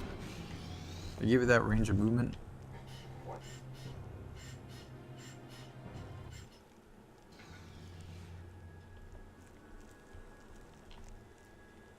Okay, so there's something invisible here. Which again, hey, good job on making your invisible monsters in a fucking fixed camera angle game where you can almost never see what's coming at you.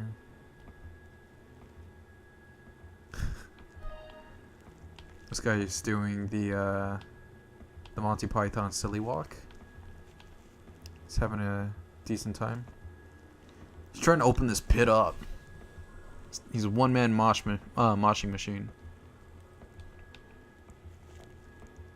He's a force of nature. Alright, let's take care of him.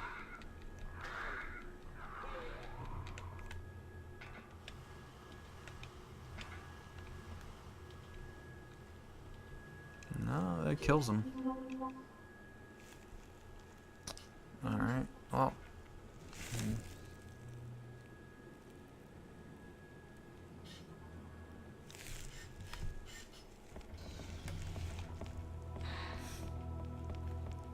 Hey, you know what? 30 years old, you know. You still got time. You still got time. Still got time to, like, make questionable decisions about your underwear choices. Hell, I'm wearing boxer briefs myself. They're doing all right. Maybe I'll see the light one day, and then I'll like end up going to like just pure tidy whities, and then realizing, oh, I've been a fool.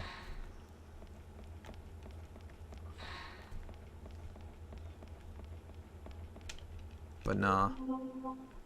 I think I was like in middle school when I realized, oh man, boxers are actually nice. And then I realized, wait, they're way too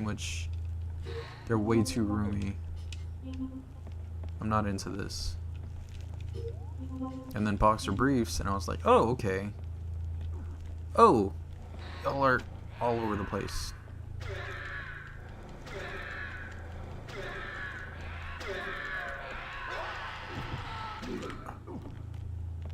Let's see if I can't miss this.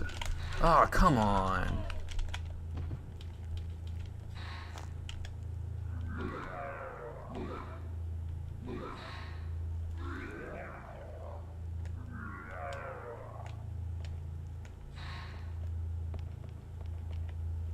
Well, they're dead now, so that's cool.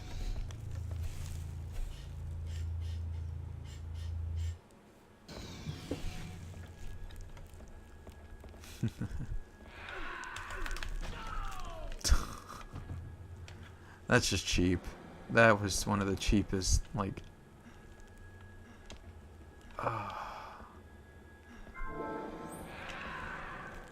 Okay, let me get some...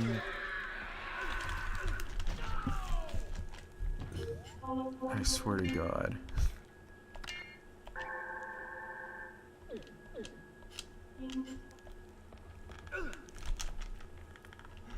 You know what? I'm just gonna come back.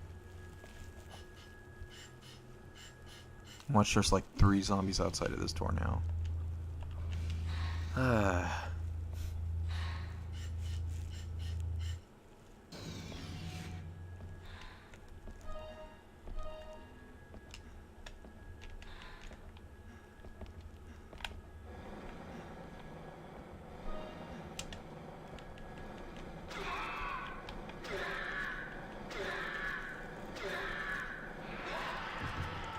So that's what people like in their survival horror game with fixed camera angles.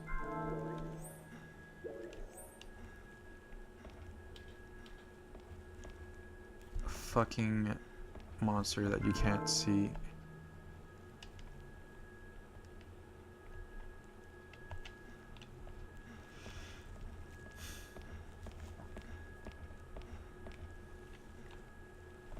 Man, I don't want to use like...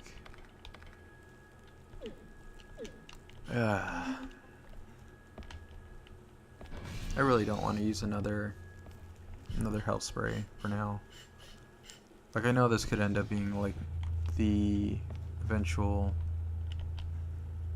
demise of my character, but I'm gonna hold off. What's that one room?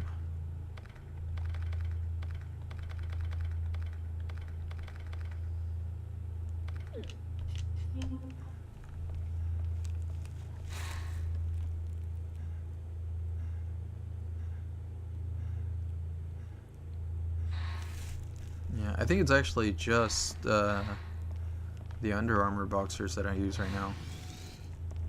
Because I'm looking at...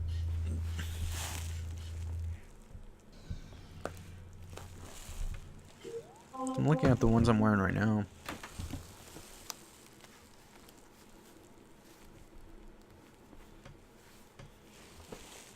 The ones I'm wearing right now are like a free run brand or something. Which I have no idea what that is. These were a gift from like my my mom, which was a Christmas gift. Which like once you get to like a certain age, like banal clothing, especially like socks and boxers, they end up being like the best sort of gifts. As you realize, I'm not really an adult because I can't necessarily. Because now I like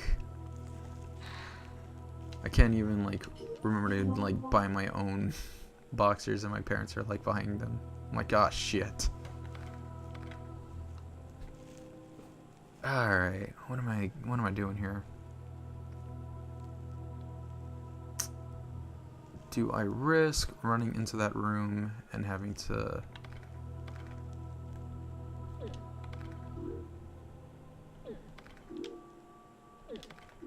There's a deck too, but I feel like I'm only gonna be able to get there. I'm only gonna be able to get there once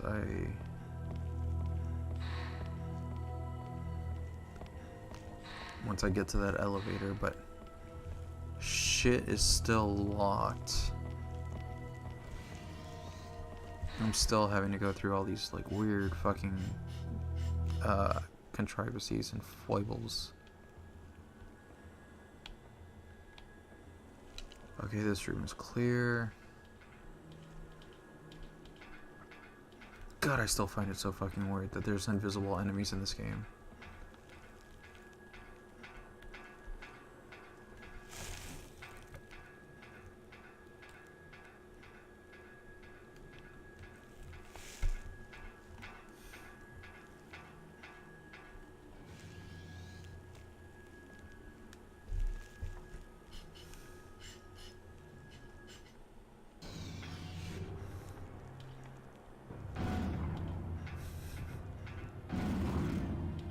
Local plant still refuses to give up.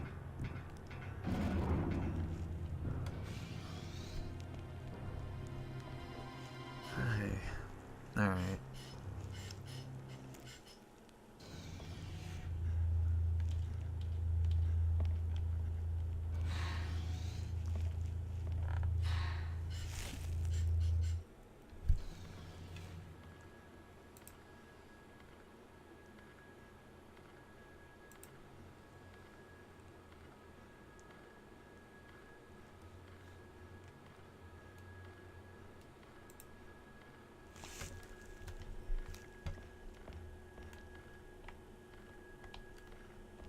Captain, here are the activation discs. Oh, finally, we got the plot going. Thanks. What a pain.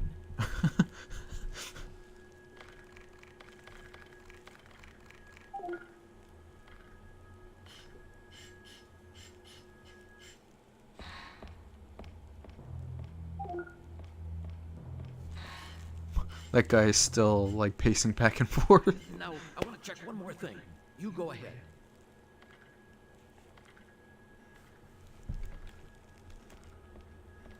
It's funny. That is hilarious. Oh god. It looks like the damage has spread. Captain, Go. At this rate, the damage will spread even more.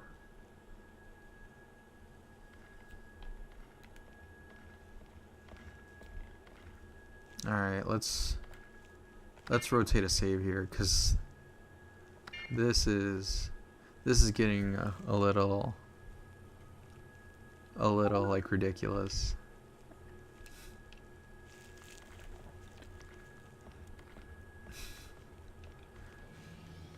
Should have asked him. Like, by the way, yo, I'm sort of holding my gut. Shit's pretty dire. You wouldn't happen to have like an aspirin or something to like help me out here? Alright, so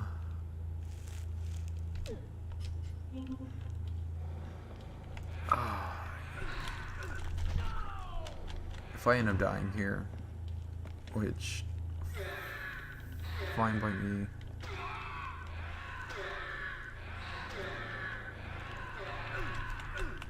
I'll take the death.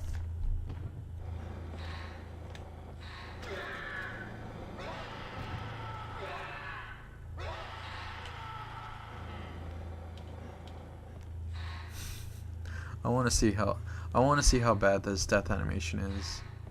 I'm not even gonna lie. If I end up dying, I'm not even all that like. I'm not even gonna be that bummed about it. This walk cycle is pretty hilarious though. It's just like a fucking Quasimodo.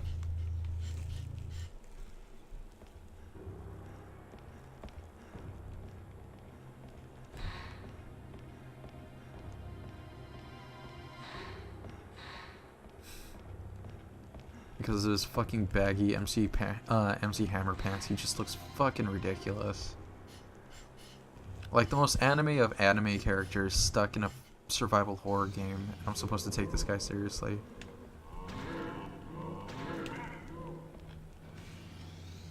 Alright, okay. I guess I'm gonna have to use the gun here.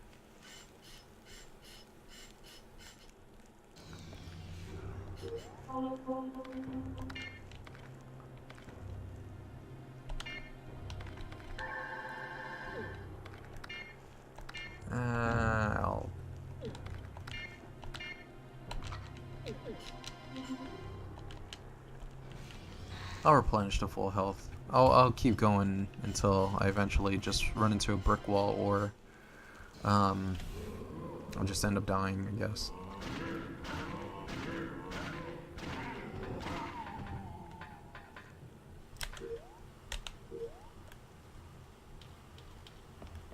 I guess that's the nature of the difference between the handgun and the taser. The taser, like, it's good for like a 1v1, but anytime you get like in these corridors and there's a real shit show about to hit.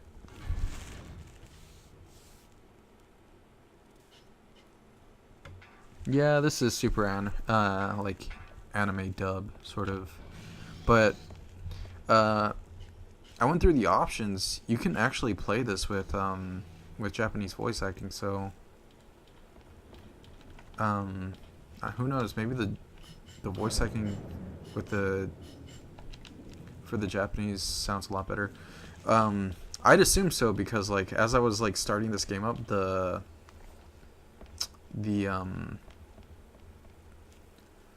lip sync is terrible for the English voice acting. There's no attempt whatsoever.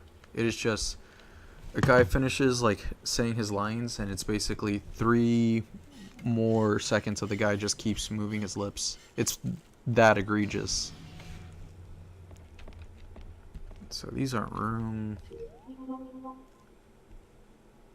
Okay, so I'm like on one of the decks.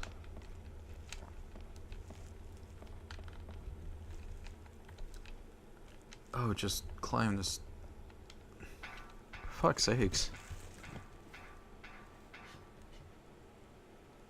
Yeah, it's pretty apparent that, like, despite the fact that this got released in America first, this definitely was all about that. Like, it was definitely all about, you know,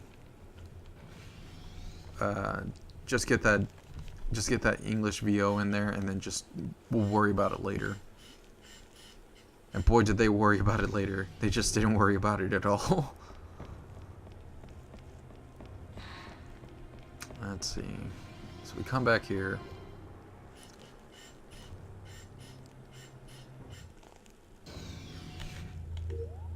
Okay. Oh boy. The Goof Troop is back.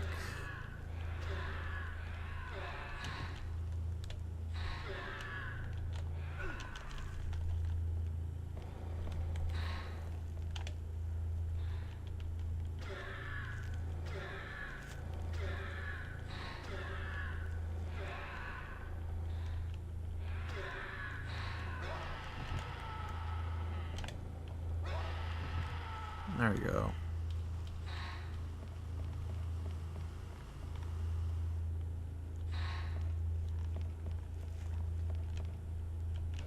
And for all intents and purposes, this game's not necessarily brutal. It's just really like,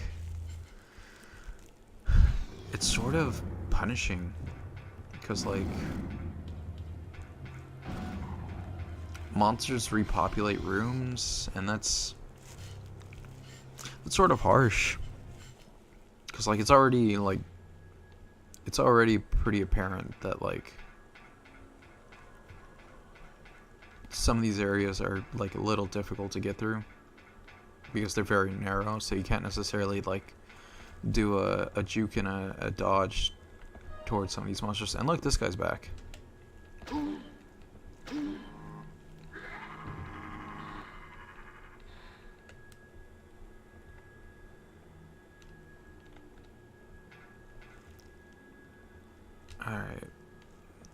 gonna run by this guy as he clips right into the environment. Yeah, it's sort of weird that, like, it feels more like a cop-out to just give me a infinite ammo weapon, but at the same time, I need it.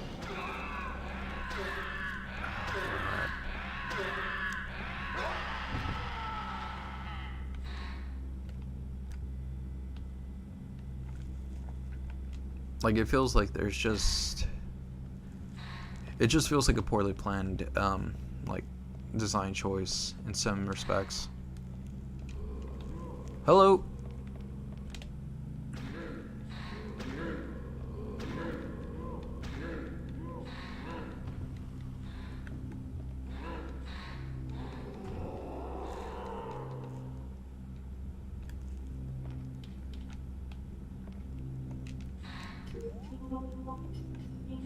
I'll also save this.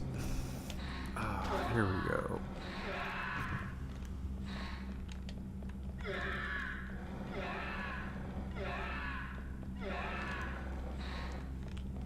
What the Jesus fucking Christ. When it fucking rains, it pours, I tell ya.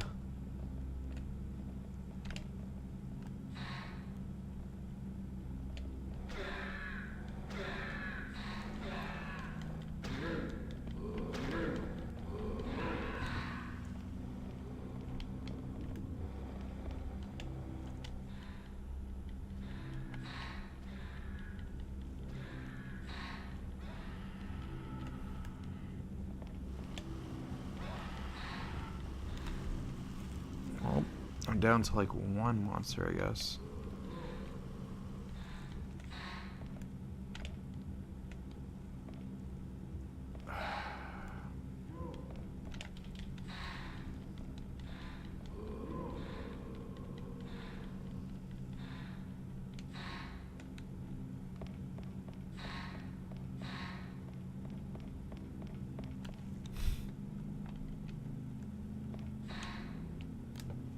Okay.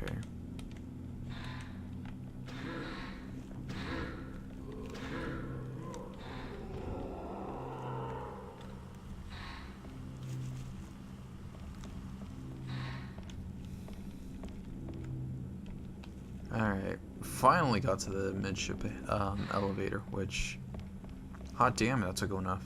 That took a while.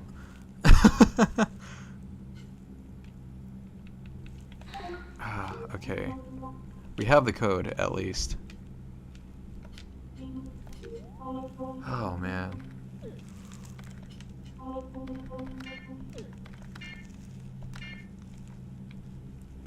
$5103.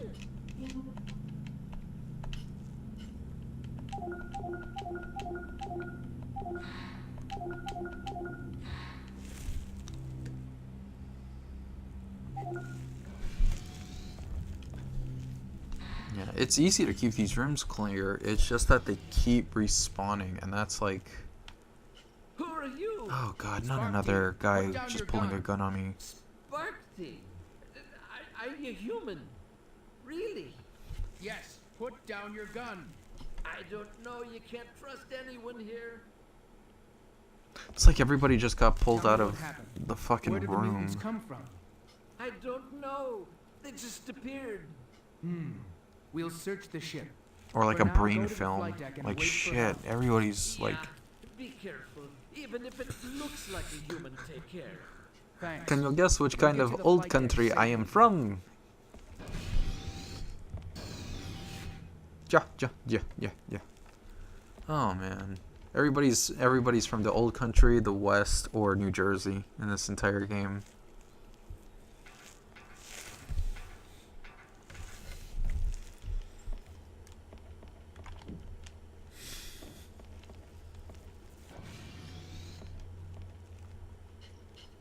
I'm from an indeterminate place in Europe. Or is it? It no longer exists.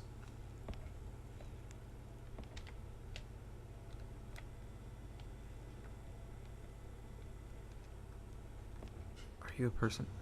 Oh shit. Eddie, what's going on? Oh my god!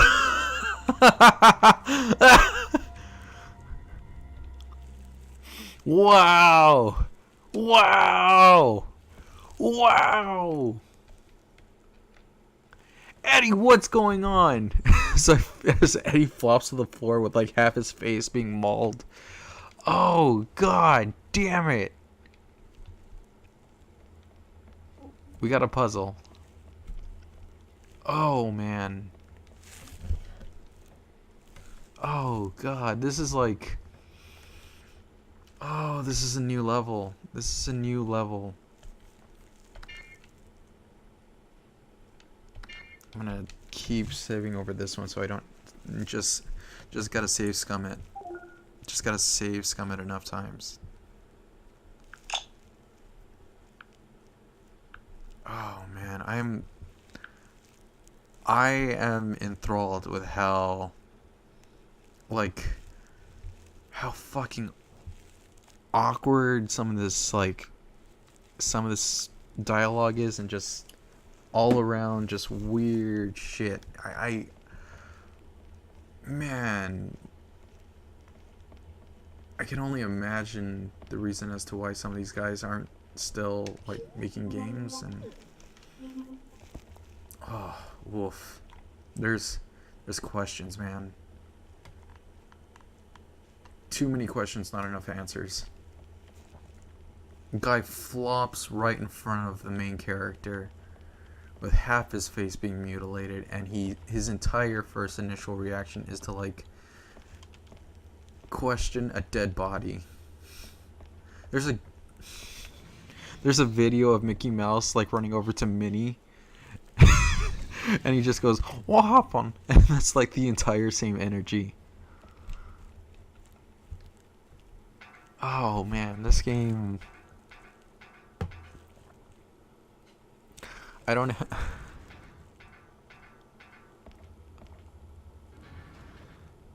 I don't have enough, like, I just don't have enough answers. I don't have enough answers to figure out why this game is just made like this. Okay, so the good is that there's no monsters currently. So I say, and then next thing you know, like 50 weird things just pop out, and I end up having to fight every single one of them. It really is almost like a David Lynch.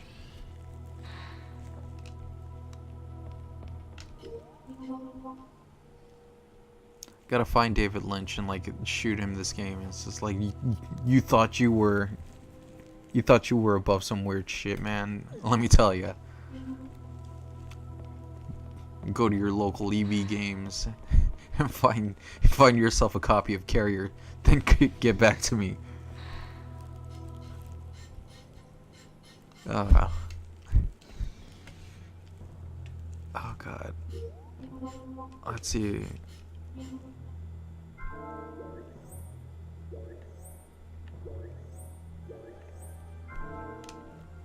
Huh. Can I like shoot these?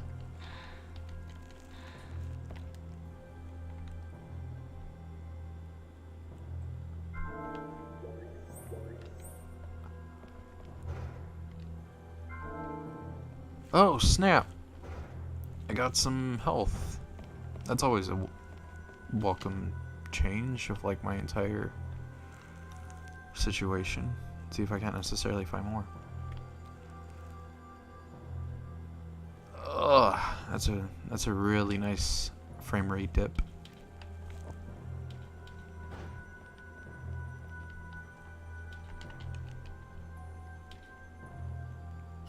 Bob, I hope everyone is okay.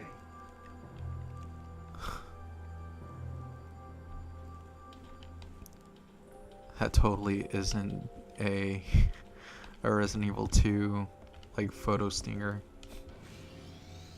Like, so, that's the same kind of photo that you find in the STARS office. Like, holy shit, man.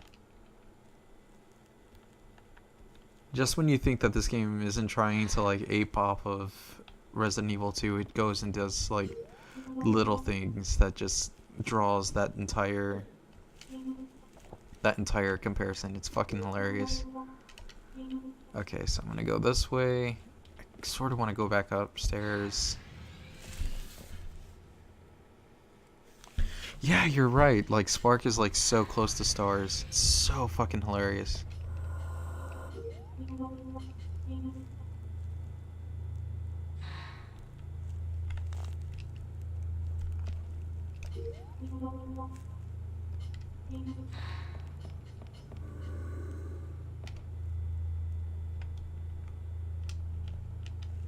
Okay, I feel like I have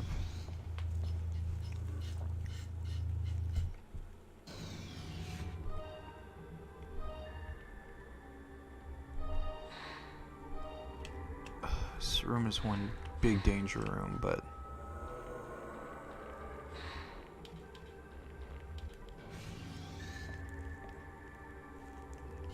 there's danger in this room. It didn't attack me, so whatever that's all about.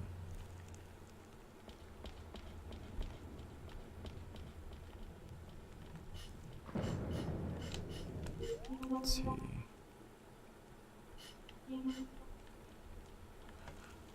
There's like a door.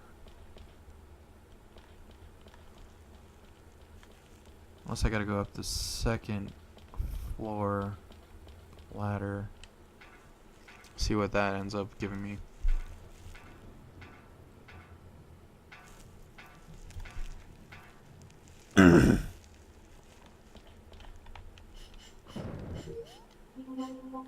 Yeah, we're still on this.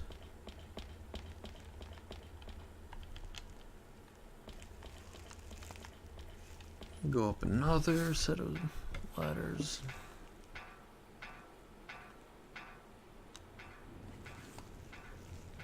Yeah, they just mad-libbed the entire name for this entire unit. It's super lazy, but at the same time, I sort of like respect how blatant it is. You gotta sort of respect the hustle. Even though the hustle is pretty lame. Alright.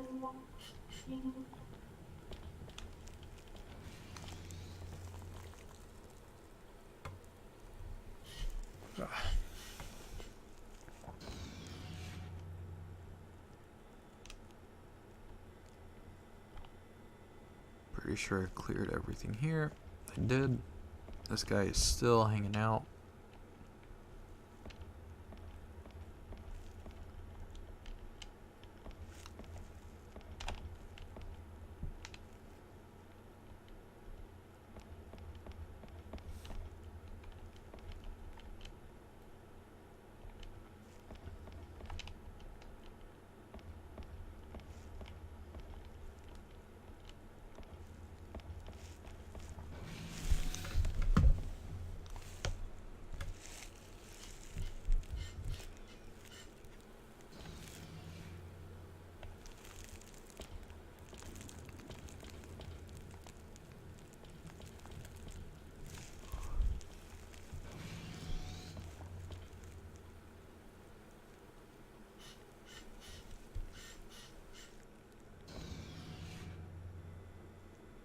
See, this room's good. There's a blue sheen over this thing.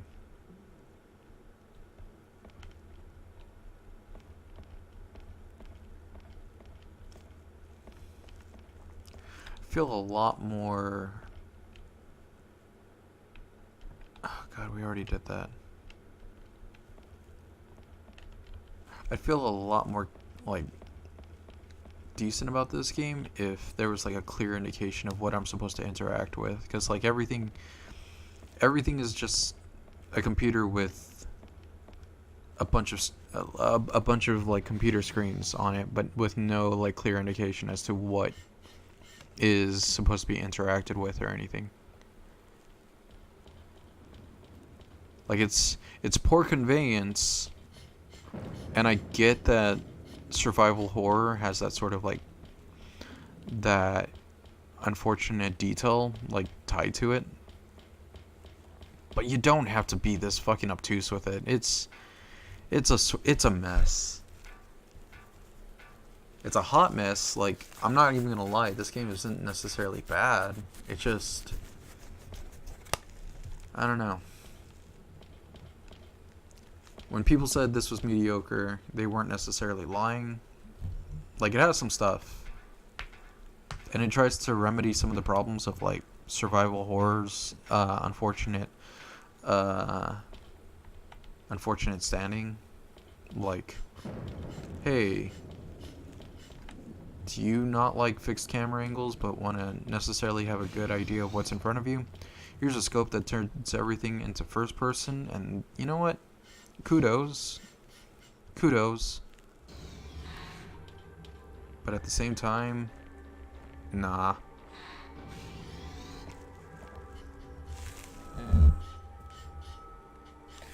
Yeah, it sort of is like the room of horror games. Like,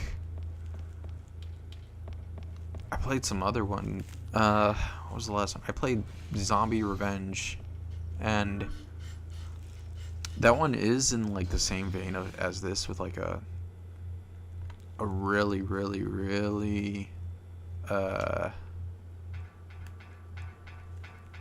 bad voice acting and such, but like that one's sort of tongue-in-cheek, and I give that one like a pass just because of how bad it is.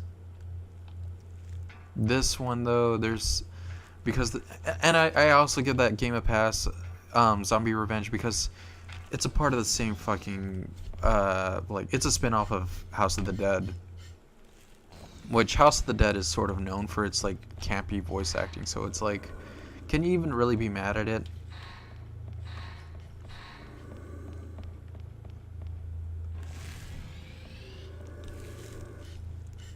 Like, getting mad at House of the Dead horror and its entire like voice acting is like, man, it's like getting mad at a child who poops itself. You really can't necessarily do it. I mean, you can, but everybody's gonna say like, man, what'd you expect? It's a child that poops itself. We've all pooped ourselves as a kid. Okay, we got something.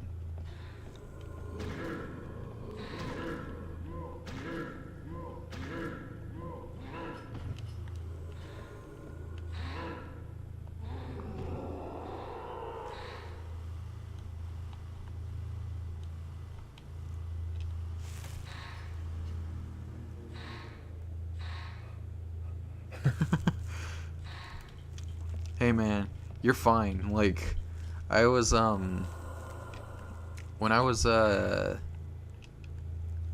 working a graveyard job at Whataburger, I decided I wanted to, oh nice, I can throw away this key card. I decided I wanted to eat an egg and cheese sandwich, but I was also going to go running right after that egg and cheese sandwich.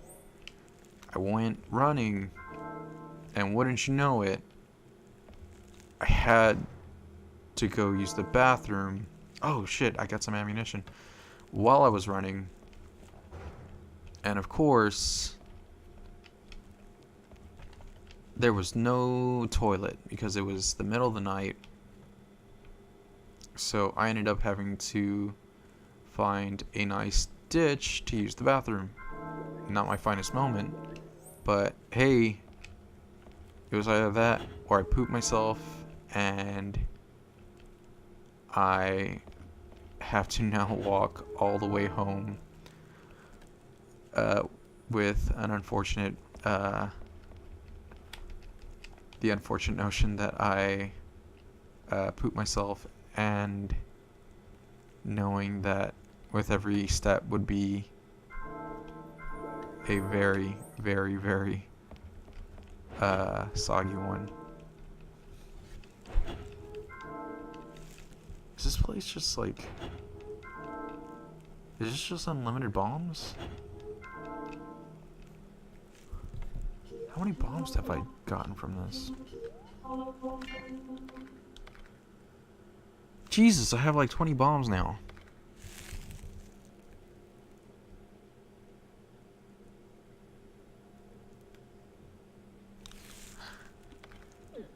Nah, that ditch did me a solid that night. Damn, I'm actually doing really good now. I've completely like changed this entire like. How many bombs do I got now? I have 20, so I guess I'm like.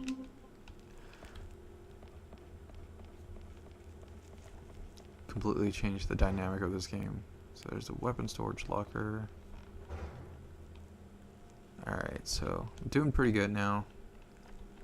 Take it this as a save.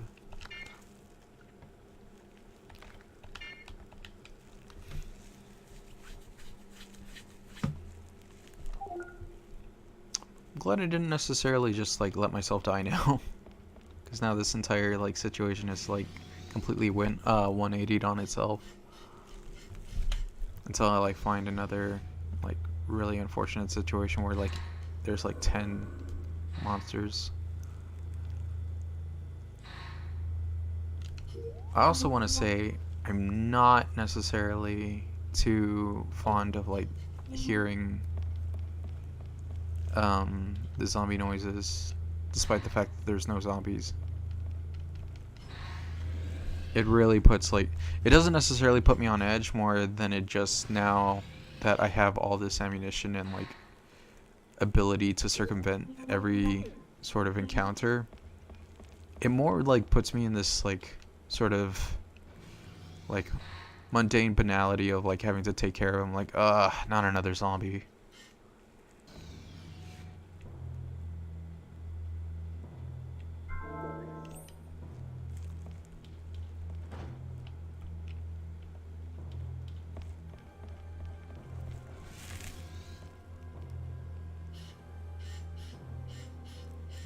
Ooh, that's a rough way, man.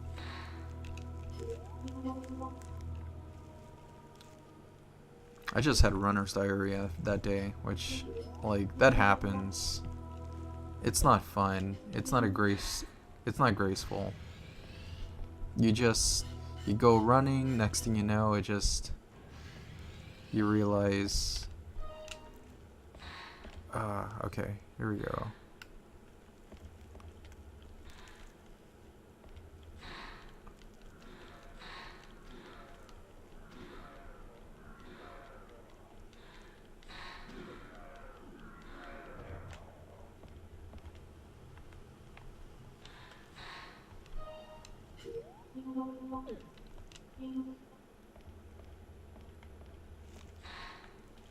But yeah, runner's diarrhea is pretty terrible. Hello.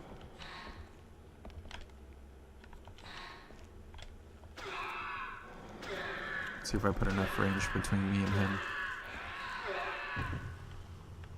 I think I did. Yeah, I did.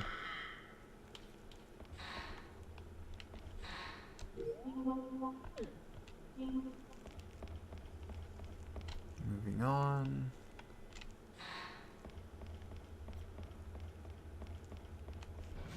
So talking about the like invisible enemies, there's another game that had invisible enemies called Enemy Zero, but I give that game a little bit more of a pass for its invisible enemies because both you and the monsters take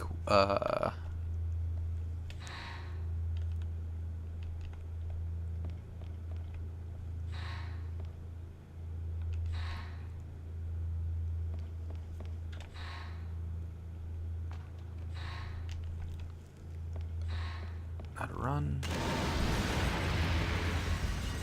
Okay, that's pretty cool. But in Enemy Zero, both you and the monsters take one hit kills, so like you're both pretty much playing by the same rules, and that actually adds tension. Here it's like it has all the banality of like a 9-to-5 job where you just like where you're working at like at a grocery store and just as a stalker. It's not necessarily fun. There's a diagram of the ship on the wall. And the wall says shit's fucked, yo.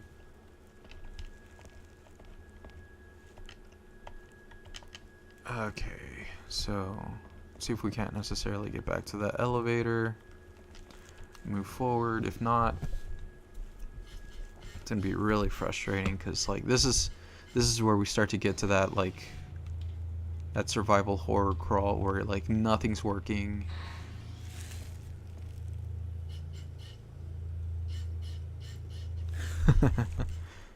I'm glad the briefs did you a solid by holding the solid. If you know what I'm saying.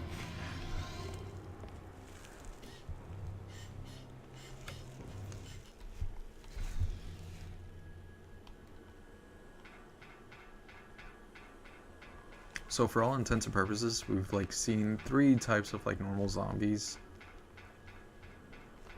And I'm not sold on, like, I'm just not really sold on them. Not 100%. Like, I'm always down for like a enemy that like has like a Venus flytrap head, but I don't know. Here it's sort of like, yeah, okay. That's a given. It's a monster.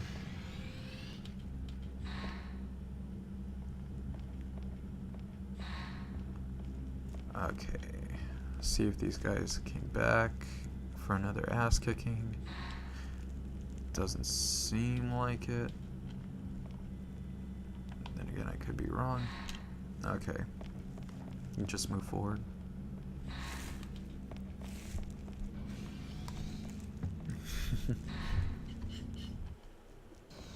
Yeah. I got some good puns going with me. I'll be here all week. Delivering that good old 100% punishment.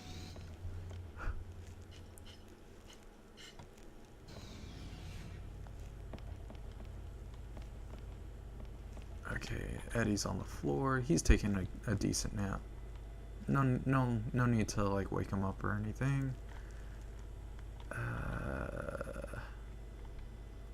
Jesus, for like a new area and like and all like not giving me sort of, you know what? I think I know what I gotta do.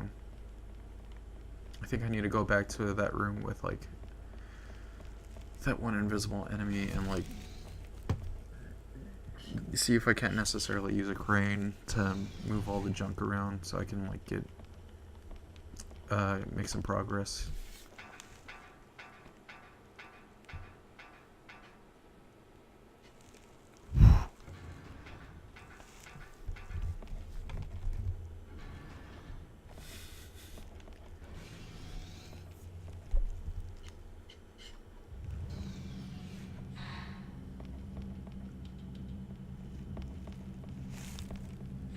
Yeah, I feel like shitting yourself is like God's way of saying it's God's way of like of placing a nerf. It's how he nerfs humanity.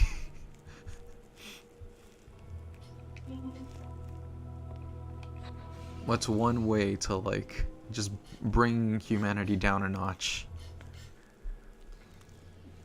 Shame. I got it.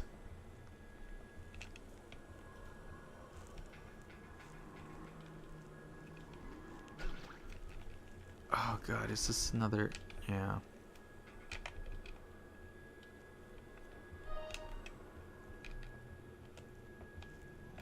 Wait, that's a bomb.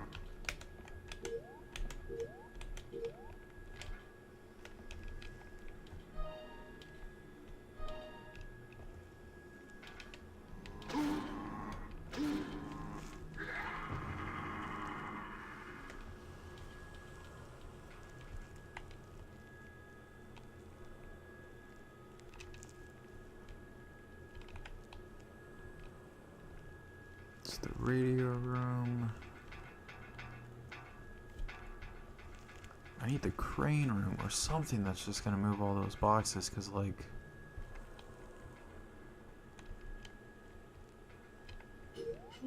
let's see. Let's check the radio room. Let's see if I can't necessarily radio somebody to move this crap around.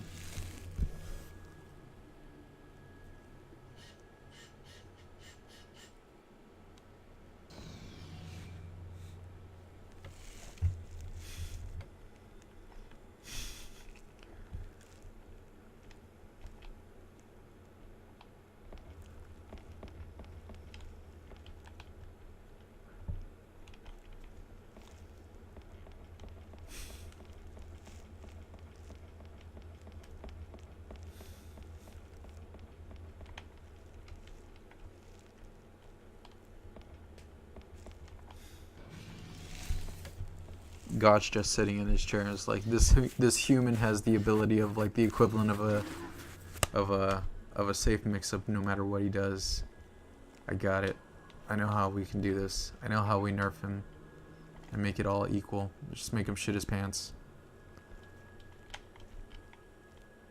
Their universal way to it's a balanced bash that's universal. Shitting people's pantses.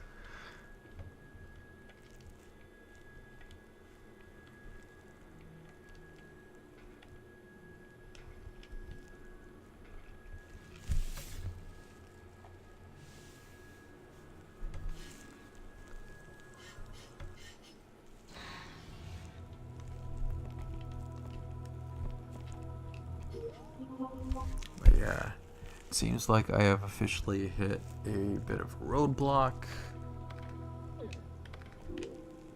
Because in that room, let's see if I can't necessarily go to that room one more time and get unstumped from this stumpy stump.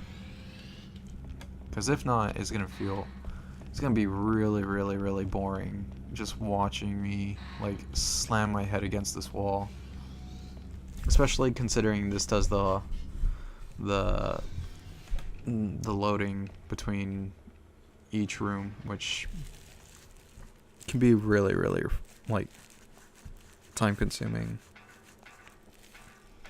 So let's see.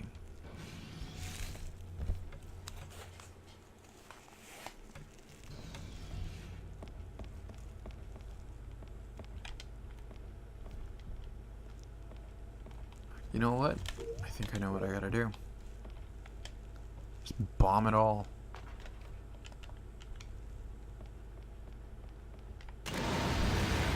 Well, what do you know? That's such a fucking weird way to get me through to the next area. See if I can necessarily bomb these boxes and see what happens.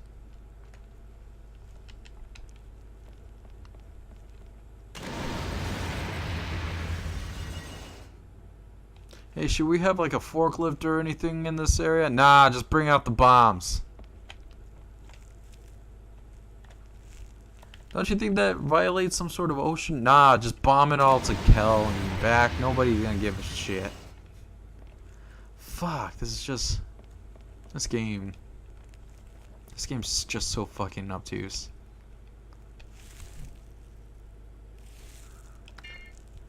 Alright, let's save over this. Getting some scummy saves going. Gotta rotate those saves.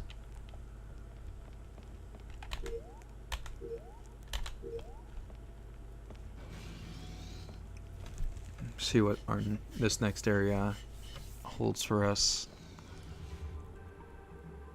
More vegetation.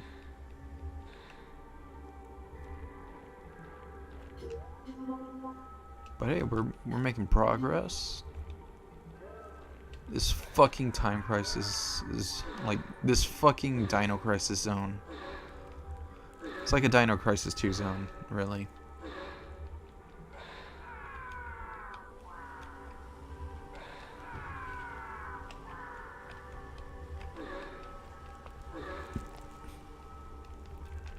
What the f...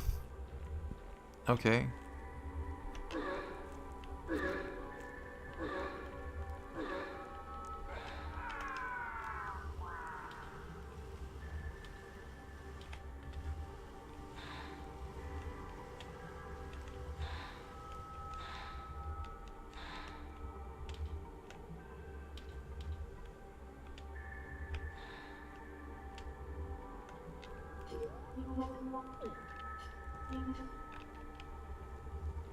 You know what? I'll give it this. I'm a sucker for really good vegetation areas, like anything that has a lot of green. So this is really doing it for me.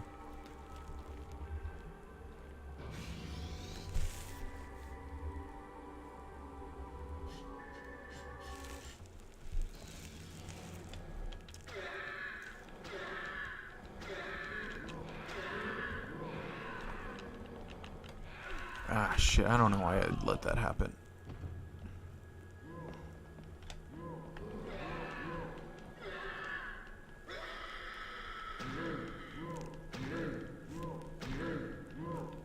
Oh my god, if this works!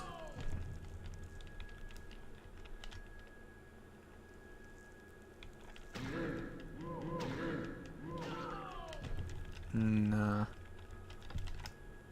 See if I can't necessarily just like...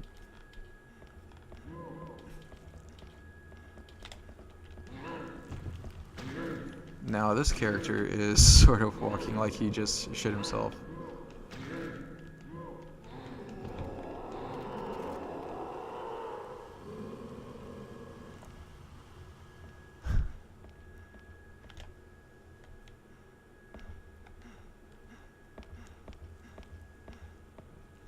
Let's see what we got here. Dope. Fucking dope.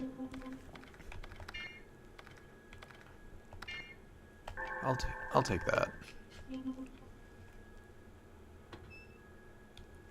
Like, considering the kind of, like, I guess I was due for some sort of, like, ambush and such. It's not too bad.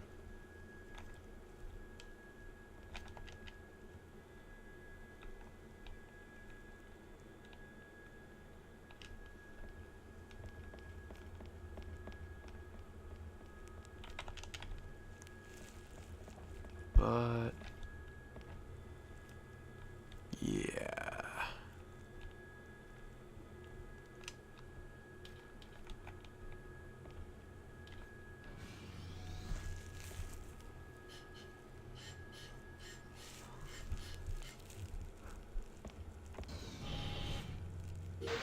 Jack, what's your current position? Sir, I've just arrived at Deck 2. You have the bombs. Yes, sir. Good. Ahead of you is an elevator used to raise and lower planes. Use it to go to Deck 4. Roger.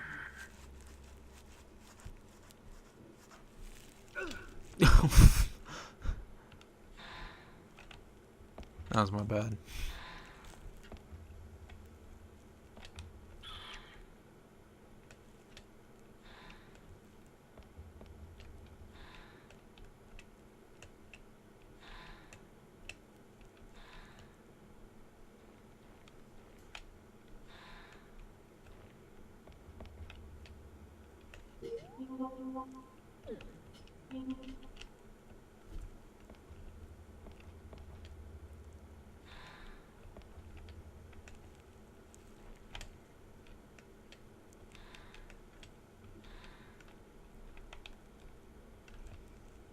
Okay, I got all the weird looking vegetation monsters.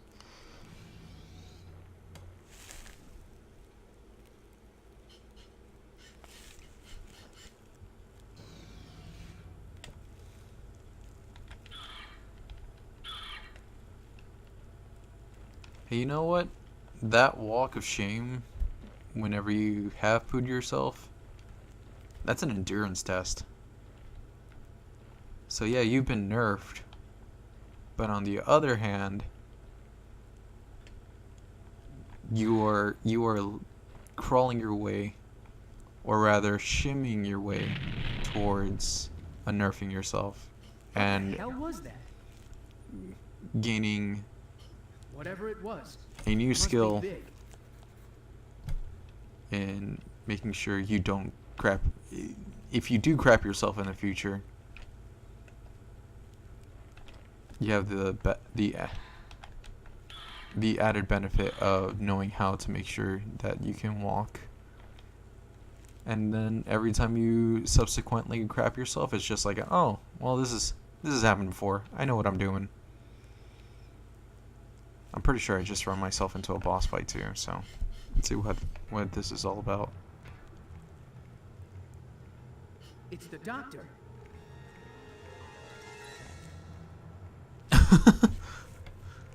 That's a good face. That's funny. So it seems like I got a boss fight. Doing? You?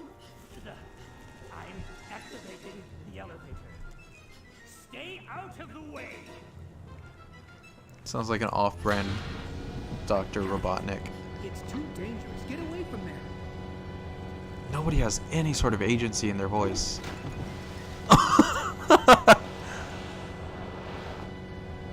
Oh my god, he's the stock scream sound effects. Holy shit.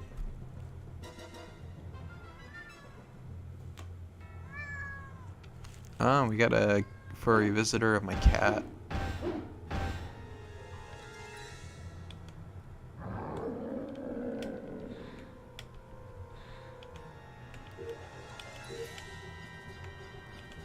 No. Oh. Oh.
This is a really awkward boss battle.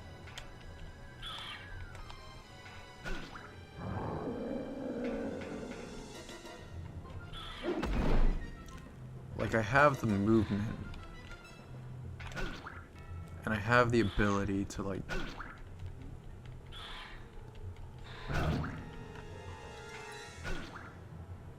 but I'm getting pot shots taken off of me by these things that I know I can, like, deal with, but they're just not necessarily that.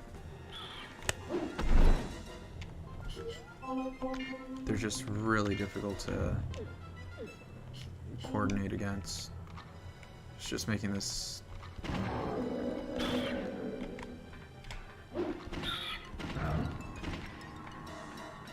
Okay, I'm starting to get this boss fight a little under control.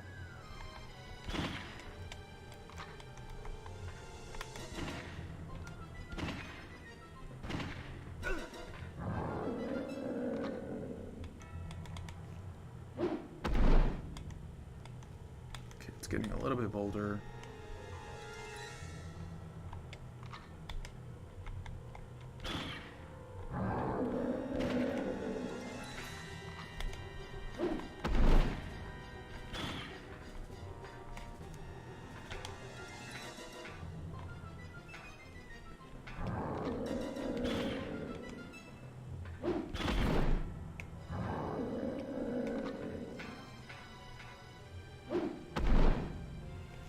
Like, found the one position that this monster cannot get me at. Oh, god damn it.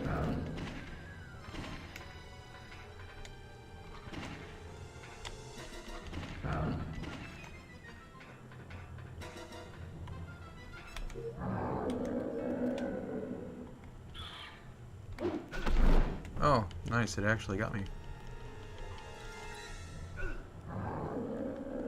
Let's see where my health is. Oh, I'm still doing pretty good.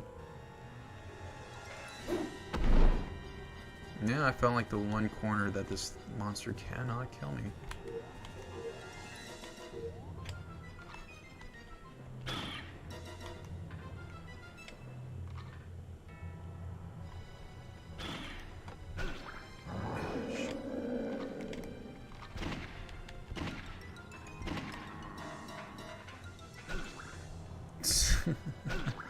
These fucking monsters are just fucking ridiculous. Let's see if I can still...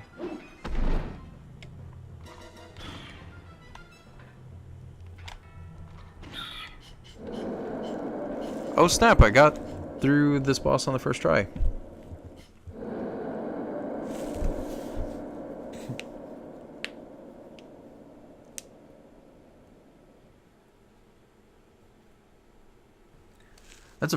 That's a really good friend. That's a 10 out of 10 friend. I think that's more than a 10 out of 10. That's a fucking solid, like triple S ranked friend. Just doing like huge, like... That's just really cool.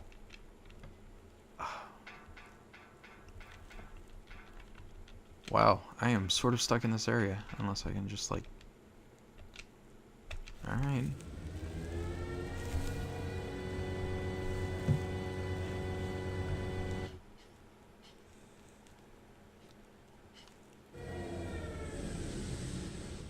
So, progress. Weird. This game's fucking odd. Like, the fact that the boss isn't like has... I don't know, the fact that it has a health bar and it's so much like a arcade boss. I felt more like I was playing wait, what? Did I just get shot at? Sounds like a fight.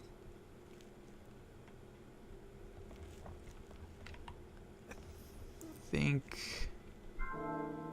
Oh, we got a object here. Is this more bombs? It is more bombs. This game is so peculiar. I'm gonna save this game, and this might have to be where I call it, because it is getting very late, and I unfortunately do have have work in the morning, so this will definitely be where I have to sort of have to end the stream. But hey, you know what? This is pretty fucking dope. Considering how far I got and such. Did not expect to not survive as long as I did throughout this like first run. If I get through this entire game without dying, I'm gonna laugh my ass off. But this was night 4 of the May-hem Massacre, where I'm going through like obscure, random, zany horror games that haven't necessarily got their time to shine, and really happy with how this night came out. Want to thank you, Spunky, for coming out and following the stream, and also like just being a part of it. It was really nice meeting you too, and bonding over our most like shameful moments. It was really fucking cool. It's super awesome that you could like just be a part of it.